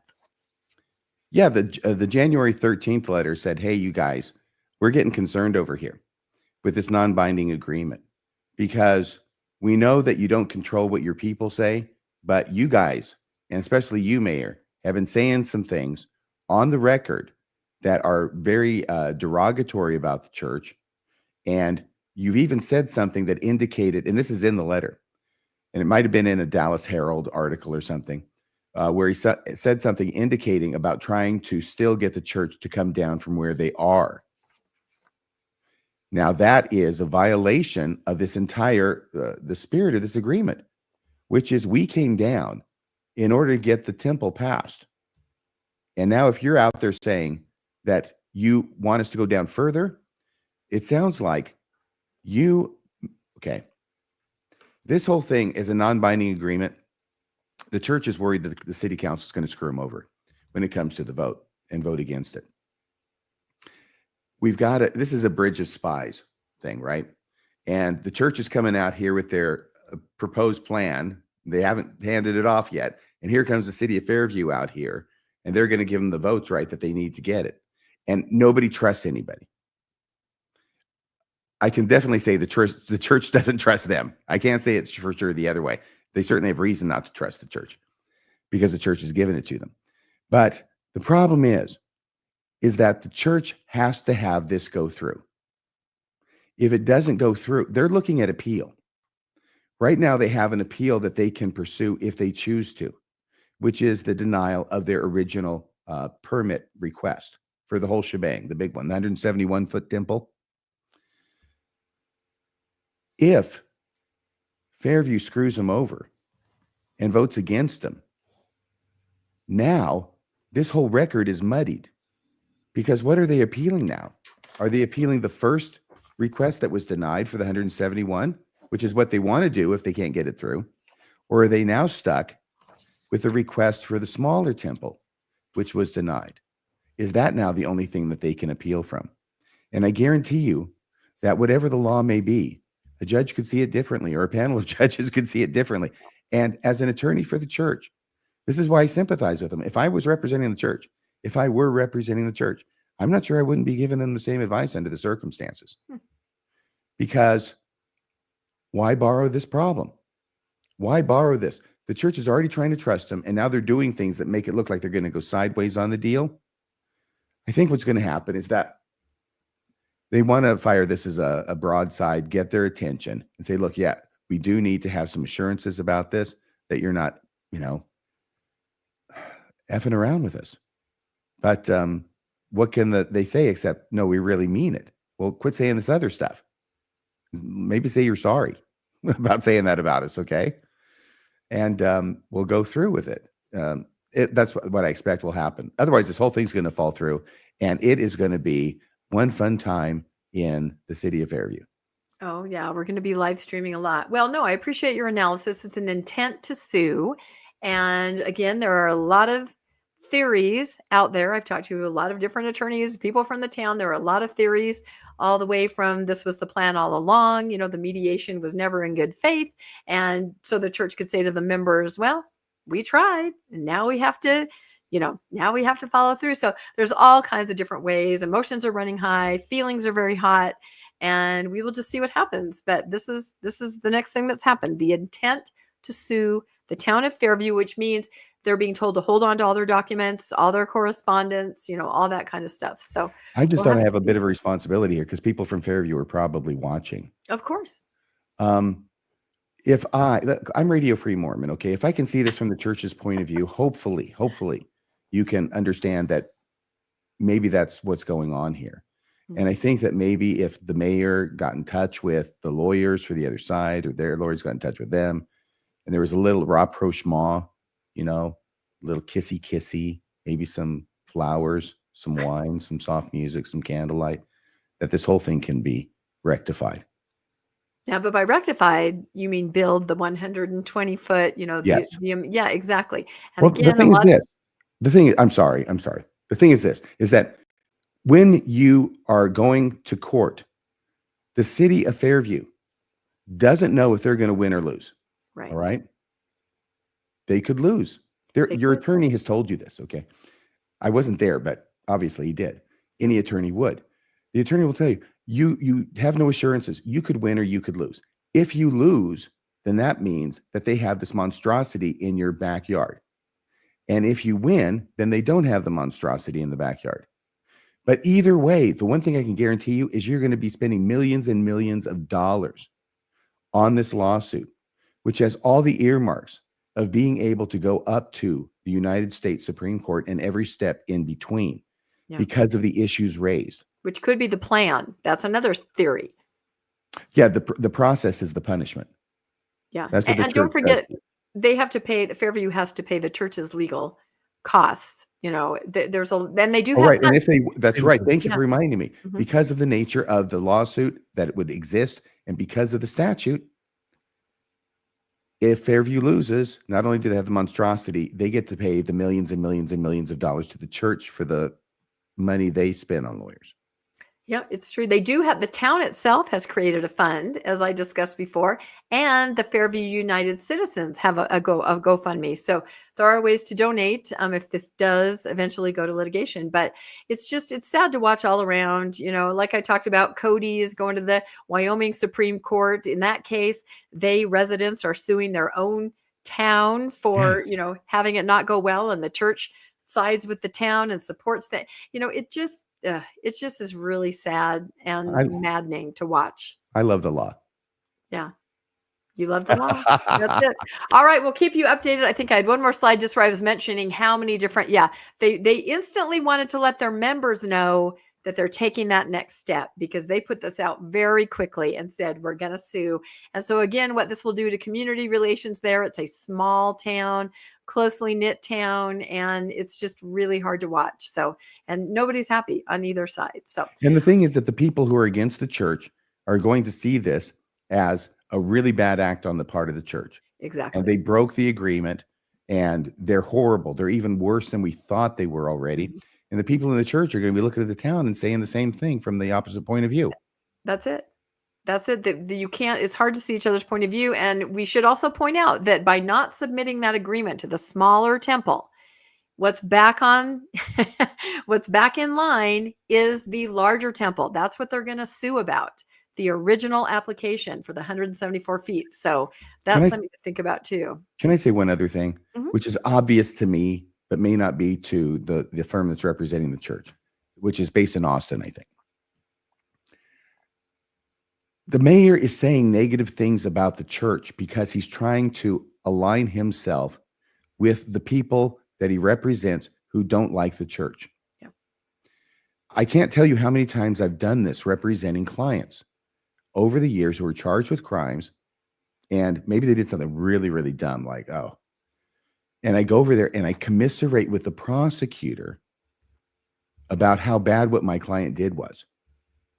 Because I know with this prosecutor and this case that by doing it, I can get a better deal out of him by getting him laughing about it than I would if I because I got no case otherwise. It's all negotiation at this point because they got an open and shut case. So I sense what the mayor's doing. I think that the church should have contacted him and clarified, this is what you're doing, right? Mm-hmm. Because you're making us nervous, and I expect to go, oh, yeah. I mean, I once had a client, this was a felony case. It was in Superior Court. And I went over there and my client was so mad at the prosecutor in this case. He believed that she was committing all sorts of bad things. And of course she wasn't. It's Rosemary. She was a chief criminal deputy. And I walked over to her, my client's in the courtroom on the benches, right, with all the other people who are there for their hearing. And I walk over to Rosemary and she starts smiling because she's a very pleasant person, wonderful personality. And I had to tell her with an absolute deadpan under my breath, don't smile at me. My client hates your guts. And I don't want him to think that we're in cahoots. Wow. So she dropped it and gave me a very stern look and just said, okay, so what is it you want? And we continued like that. Wow. So there is a bit of acting that goes on. But whenever I've done it, it's been to benefit my client, right? Not to screw him over. And I think the mayor is probably doing this to benefit the church by aligning himself with his disaffected citizenry in order to persuade them. That's what the whole meeting was doing, was persuading them. You know, I see Right. what you mean. They are dirty sons of bitches, but you know, But it's a pretty yeah. good deal. But I still chalk it up to the difference between a democracy and a theocracy. The Mhm. mayor, these are the people that vote for him. He's got to do exactly what you did with the other lawyer. The church has never had to do that. You say it and they do it. They do not understand somebody that has to, talk to the people, get the Yeah. people on their side. That's not a thing in the church. What You- does the mayor know and every say it. person on the city council know? They know that they are going to have a bunch of pissed off citizens Mhm. at them when they do this deal. Elections are in May. That's another issue too. They know that they're going to have a lot of people who are going to be mad at them for compromising. So they've got to do something to mitigate that. And I just think that's the disconnect. I think that might be the disconnect. And if there was someone there who could just make that connection, someone with the initials like RFM, then maybe we could make this deal come through. You saying you and can bring it save home to God. Fairview? Yeah.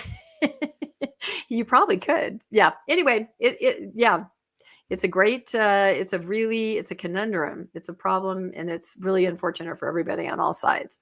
Okay. I think I'm done. Now we're on to Bill and his Yay. story. All right, and I won't take long. We've gone a touch long, so I'll just really quickly go through this. And RFM, you talked about this recently. Was this on last week's newscast? Or was I've been this trying to think, but we could do all these Yeah. shows, but we did. And I remember because I was playing it, remember? And Mhm. it occurred to me right when I was playing it that as Elder Holland is saying, stay in the boat, they're actually playing the clip from the church video where Jesus is walking on the water to Peter and telling him, get out of the boat. Yep. And so I do want to mention that. So Elder Holland has this video comes out in the church where Elder Holland is asking people to stay in the boat. RFM covered this sometime in the last week, pointing that out, that the imagery they're using of stay in the boat is actually Jesus walking on water and Peter wanting to get out of the boat to exercise faith. It's a double message, and it's sort of strange, and it's almost like the church didn't catch it when they should have. I'll just note that. Then the Church News comes out with an article that follows up on this. Stay in the boat. President Holland pleads in new video. And Holland says a couple of things in this. He says, do not abandon the ship when the waves are a little high. He said that is when you tie yourself in, get the life jacket on, and you hold on to an oar, or you do not move. President Holland said that getting out of the boat, which symbolizes the gospel of Jesus Christ in this example, is leaving its protection behind. And so I just wanted to point out what RFM said, that they sort of picked the wrong story to pick an image from when talking about staying in the boat. Can I just say something about that? As a general principle, I think that's true. But if you're like in the movie The Perfect Storm, the guy who stayed with the boat did not fare any better than the rest of them. No, in some boats, like the Titanic, are huge, but the church has already been caught. This is Elder Ballard, stay in the boat, hold on.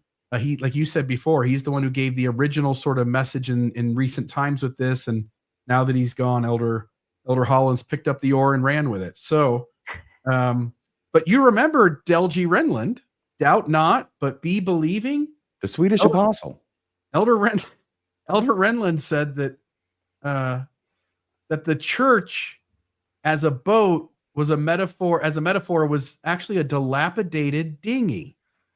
And this kid gets on the boat, the captain's senile, the boat's damaged and taking on water. The captain has flies buzzing around him. Yeah. They don't have food, they don't have water, the ship's falling apart. Mm-hmm. And the kid's like, hey, I didn't really sign up for this. I'd rather get back in the water with my life jacket and swim to shore. And as you pointed out in your commentary about it, what the church isn't telling you is that if you get out of the boat, there's only 2 foot of water. It only comes up to your knees. And they're trying to convince you to stay in the boat when you could just get out and walk to shore. I just wanted to point out, this was Elder Renland saying the boat is the church. I hope that's not coffee. It looks like it, doesn't it? Because the guy who's the pilot is supposed to be the president of the church. Yeah. He's the prophet. Elder Renland couldn't have been insulting any more to the church than he was in this talk. And I would suggest everyone go and watch and listen to that. So there's that. I'll just note, here's a line from RFM that made me chuckle. This was something you said in our episode. I don't know if it was 64, 65, or 67, because that was part 1, 2, and 3. But you said, we're not a Carnival cruise liner. We're just a dilapidated dinghy, but we'll get you there. Just trust us. And I'll add, because we're as honest as we know how to be. Absolutely. And the thought occurs to me that I have a challenge for Cultural Hall, whom I hope is watching. Okay, this is your challenge. I want you to do a little meme of Elder Rinlin, call it the Swedish Apostle, and have him sing, de hurdy hurdy, bort, bort, bort. Oh my gosh. What do you think? He can do it. Waka, waka, waka. And I'll just note that just like the second coming stuff, people pick up on this and they run with it. So this was a meme on the left, a little thing, stay in the boat. The experienced river guides today can be likened to the church's apostles and prophets. They help us arrive safely to our final destination. Keep in mind, everyone, that what they help you arrive at is all invisible. There's no way to know that they actually are the guides, that they actually will keep you safe. And actually, there's 1,000 ways to know that they're not the guides and they can't keep you safe. And that's the stuff they don't want you to look at or to read. You know what's really horrible? It's horrible because I think it's true, is that they'll all lead you to the same place as everybody else will lead you, and that's to the grave. Yeah. But the LDS Church hopes that when they get you there, they'll have as much of your money as possible. Yeah, there's the difference. And then one sort of on the funnier side, the old ship Zion, it's taking on water, it's sinking, it's going up, going down into the seas to sink one last time forever. And you've got some church leader there, stay in the boat, stay in the boat. The message of staying in the boat, like the second coming, feels like a way to sort of control people. And you guys mentioned that with the second coming story. I'll just note one other thing, and then I'll sort of tie this together. So Elder Holland also say another way that President Holland taught to help navigate past life's obstacles is to focus on the future and Heavenly Father's promises to those who are faithful to their covenants with Him. We believe that we are gods in embryo, but how does that happen? What are the mechanics of that? He asked. If you say I want to be long-suffering, it is just that I do not want to suffer, and I do not want it to be for very long, but I am really for long-suffering. Well, that just is not the way it works. We get these opportunities to grow inch by inch, experience by experience. And what he seems to be saying is being a Mormon in the church, being a Latter-day Saint in the church, it's suffering. It's not fun. It's not enjoyable. It's not a good time. But if you're going to learn some things, Jesus needs you to do it anyway. Yeah, I hear him saying life's a shit show as a Mormon, but trust me, you'll get to become like God. Yeah. And so speaking about the suffering, I just want to note a couple things. So religious trauma symptoms, religious trauma syndrome. This is essentially the idea that we all have certain experiences in our life that traumatize us.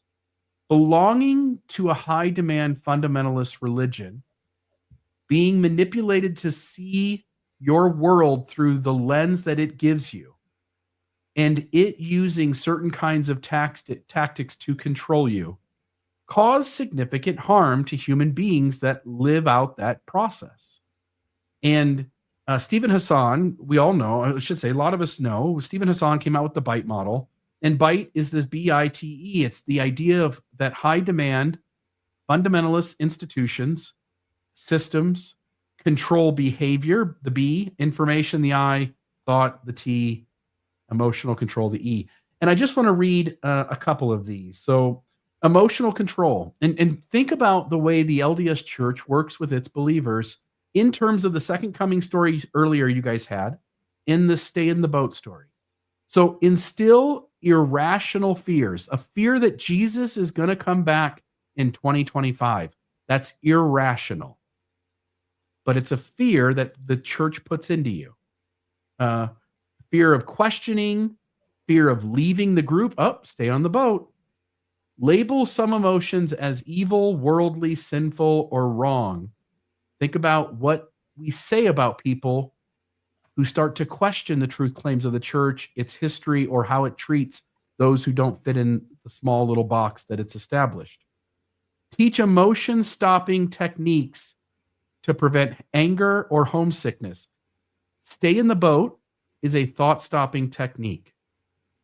The second coming is just around the corner, is a way to scare you into hanging on and staying in longer than you want to.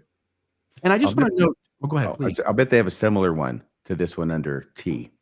Yeah, and I'm sure they do. I'm not going to read that one, but I'm sure they do. Who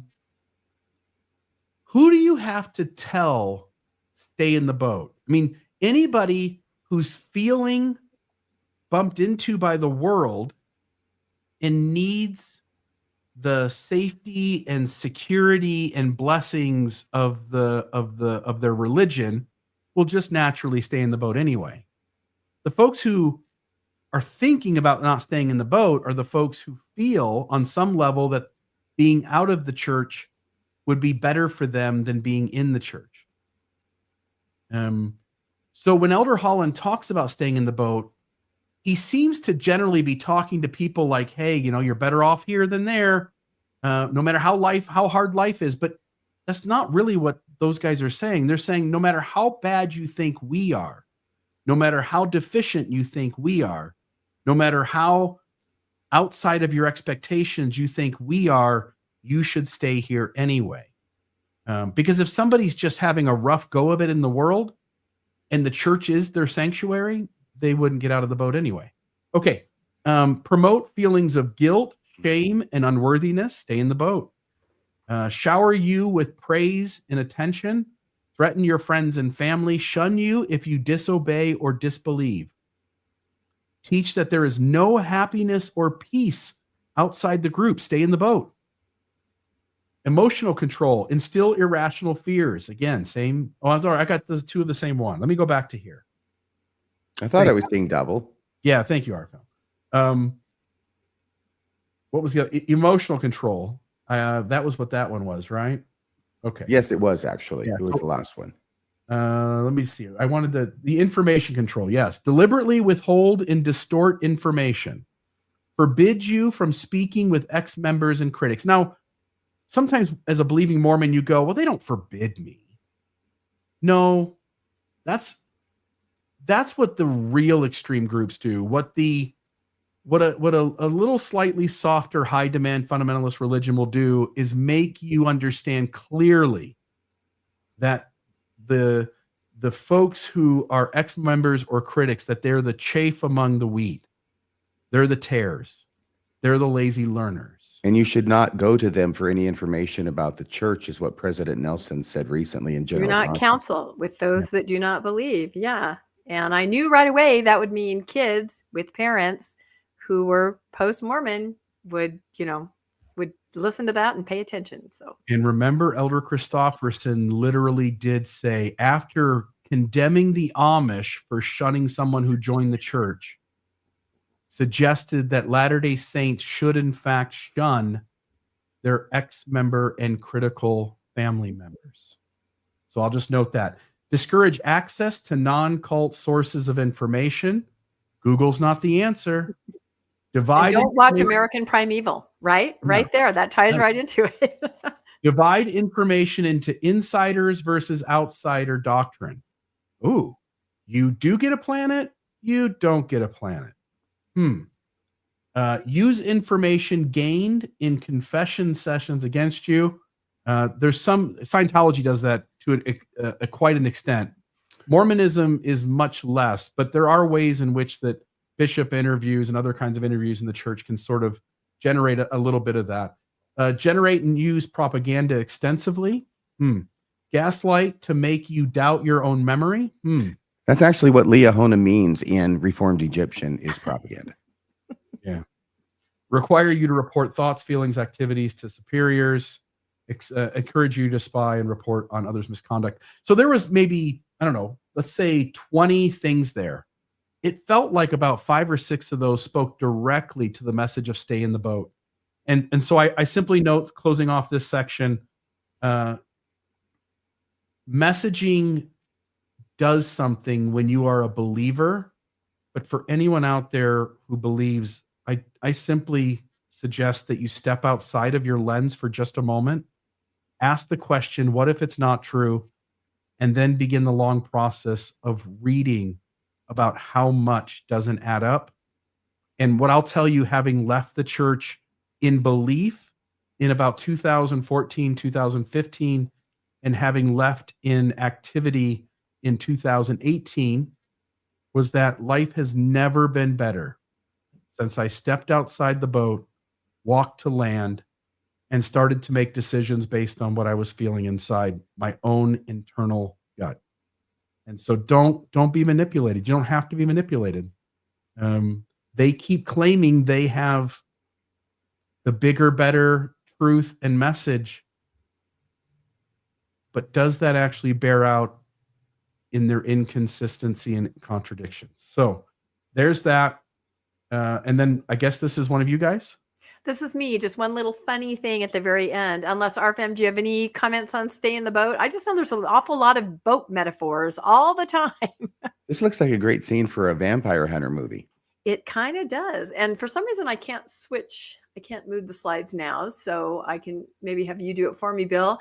Again, my co-host Landon made a really interesting observation about stay in the boat. He said, if things are going well on the boat, like you're on a cruise, the captain is never going to have to come on the intercom and say, oh, come on, guys, stay. You want to stay. Things are going well on the boat, right?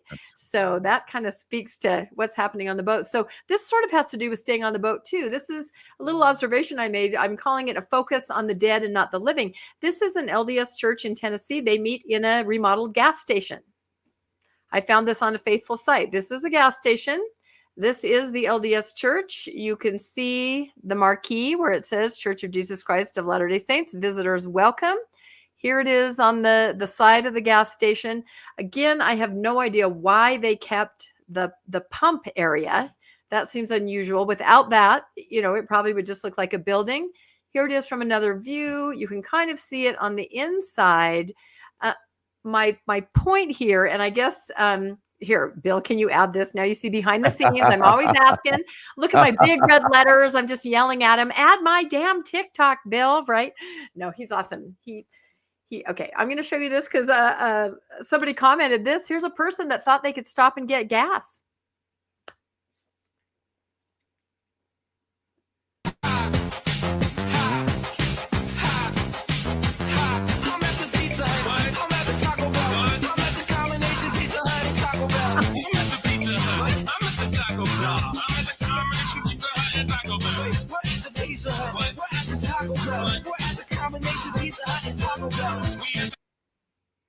And this person is just scratching their head. They have no idea what's happening. So, and I have two more slides.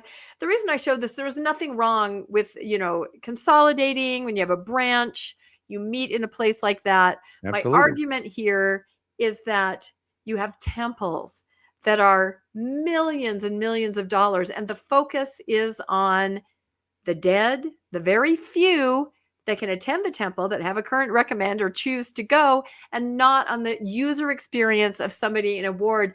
If you go to my next slide, I have one more quick little thing to say. I remember when this first happened in my stake, we were supposed to have a stake center built, a new stake forming. There was land picked out. All of a sudden, no stake center. They said, nah, we decided not to. You guys can go down to the community center for your big meetings, and we'll just share some offices with another building. That was maybe like 10 years ago. And I think we've all seen this dialing back on budget, amenities, activities, creature comforts, and care for the members. And everything seems to be funneled into these temples. Some people, I put this on social media. I think that's because the apostles are much closer to the dead than to the living. That could be it, that nonagenarian thing. But I thought it was so interesting. These are places where Mormons have met. People texted me and let me know, or messaged me and let me know these places. And again, there's nothing wrong with this. I just juxtapose it with the inordinate amount of money spent on the temples where nobody's really attending, instead of paying attention to the members and their needs and community, fostering community, care for each other. It seems like it's just dialing way back. So a remodeled morgue, that's interesting. This person shared a building with a strip club called the Babylon. They had to walk through Babylon to get to the meeting space. This was in another country, a school, a hotel, a place above a Victoria's Secret-like establishment in another country, on the top floor of a bar, an old bank, a single wide trailer. Again, these are all places where the LDS branches met, a grocery store, the YMCA, a community center, office building, an old Payless shoe store. I like that. A remodeled garage, a car dealership, and a space above a Chinese restaurant. And then my favorite, a bowling alley. Can you where, imagine how awful Fast Sunday must be if you're meeting above a Chinese restaurant? Yep. Also the grocery store. The person who messaged me about that said it was really hard to keep the kids from like going over to the produce and, getting into stuff. So, but in a bowling alley, you could have really fun slogans like Jesus will spare you, the Lord won't strike you down. There's all kinds of things that you could put on your marquee. So if you got the anyway, grocery store next door, though, the priests are never going to worry about getting the bread before time. that's exactly right. They can run over to aisle 15, bread, aisle 15. But I just have to show you this. This is the Thailand temple. They claim a number of members. Insiders tell me there's about 2,300 members in the entire country. This is Thailand. Look at this. Spend a little money on your people, the people that matter. Give them a nice place to stay, up the budget. Let's work on putting some money so that you can form community and have a good user experience. I don't know. It just struck me as funny. The gas station. This is starting to have a little bit of let them eat cake flavor. That's what I feel like. And that gas station has a temple 43 minutes away from it. So there is a temple there, but they're meeting there. I don't know. I hope people comment and tell me where they met. I thought those were really funny. And to kind of top it off finally at the end, I saw this on social media. Do you recognize those couches? Exactly. And the red chair. In my memory. Yep. And if you look in the back, somebody says if you walk up to them, they smell like old Cheerios. And it was some funny stuff from church. That was great. But again, here they are. Are they divesting themselves again of more meeting houses? You see that all the time too, getting rid of meeting houses, putting wards more in one building. I can't imagine they're remodeling, but these are the foyer couches that they're, for one, they purchased them with tithing money and now they're selling them at DI. It's a vicious circle. Anyway, there's a million ways to make money in this church. Yep. I think that's true. So anyway, if anybody wants a foyer couch, just kind of for old time's sake, I don't know, maybe you were at stake dance and made out on a foyer couch. I don't know anyone that did that. They might want it for old time's sake. Anyway, they're at your local DI. So there we go. All right, we're done. We're almost hitting Mormon stories length here, but we had some really important stories. All we have left now is to mention, perhaps very quickly, what we're doing this next week. I can say on Mormonish, I do not know. We are trying to do an update on Fairview. Given the time and the fact that we have to do it tonight and work in the morning, we'll see. We'll let you know tomorrow. So that's us. What about you, Bill and RFM? I'll let Bill address that since he's in charge of Wednesday's show. Yeah, when RFM did the show, what's the gentleman's name we had the conversation with? The guy we had a conversation with? Ganesh. Is it Ganesh? Well, it's not Jacob because that was Ganesh. Saturday. Ganesh, What? yeah, Ganesh. Ganesh Sharian. Oh, Ganesh, yeah. And when Deep that dive in the Book of Mormon. Yep. And when that conversation took place, there was something he said that made a connection to the Book of Mormon and George Washington and Captain Moroni in that part of the Book of Mormon. And it drove me sort of down the rabbit hole. And so Wednesday's show on Mormonism Live will be a conversation about Captain Moroni as a George Washington figure. And so if folks will tune in for that, 6:20 p.m. Mountain Time. And then we have Mormonism After Dark on Fridays at 8 p.m. if you want to let down your guard a little bit and join us for a fun hour and a half. It's a great time. Yes, it is. Captain Moroni is General Washington. He is. And I'm trying to. It's far from conclusive, but I'm trying to. By the way, it appears that the bankruptcy case with John DeLynn and Jen Camp, it's Jen Camp's bankruptcy case. It appears to be finalized. Okay. It appears to be finalized. There were some things that happened. And what I'm trying to do is see if I can get the attorney that represented Open Stories Foundation to come on the show and give us their perspective and their rundown of the whole thing. Wow. All right. It was resolved by agreement, by the way. So without fireworks. It's like somebody said about the end of the world being not with a bang, but with a whimper. That's kind of how a lot of cases go. And I think that's how this case went. There were a lot of fireworks along the way, though, and it's a hell of a ride. So we'll see if that happens. I hope it will. Yeah. At any rate, I'm going to do something that covers the final, the denouement. Well, we have to, because we've all been podcasting about it for quite a while. And I have to say, with your Moroni episode, that is not news to me. That is nothing new. I was raised knowing that, to the point where I would raise my hand at school and go, Moroni was in George Washington's tent, blow by blow, planning out the entire revolution. I was raised with that knowledge. That is a 100% true fact. You were from my raised. childhood. You were raised with what knowledge? This knowledge that Moroni was in George Washington's tent the entire time, planning the battles. That's not the claim I'll be making Wednesday. That's what I was raised with. We'll be making a different guiding every step. I think it was a Skousen thing. If anybody out there was raised as a Skousenite, let me know. Has there ever been any bigger losers than Moroni and his dad? That's what I wondered. I mean, why would George Washington want to be taking any advice from these losers? I know. It should have been someone else. They got creamed. Yeah. They have the armor. They've got the high ground. They get creamed. I picture him saying to George Washington in the tent, okay, you got a chariot, you get a tapir, you hook them together, you go charging after the British. That's what I think it must have been. So, well, now I'm even more curious to see your program if it's not about Moroni helping George Washington with the Revolutionary War. No, I would say it's about Joseph Smith using all the knowledge that everybody and every school kid at the time had about the Revolutionary War that was recently fought, and putting lots of stuff from that, packing it into his Book of Mormon. Well, there you go. All the parallels. All right. Well, stay tuned for all of these amazing programs. Thank you again for co-hosting, Bill and RFM. We will see everybody next time on the Mormon Newscast next Monday night. Thanks all. Elder Bruce R. McConkie here. That's a wrap for this week's edition of the Mormon Newscast. We appreciate you tuning in and sharing this time with us. Keep the conversation going and stay informed on all things Mormonism. Until next week, wishing you peace and joy. See you next Monday at 6 p.m. on the Mormon Newscast. In the name of the Lord Jesus Christ, amen.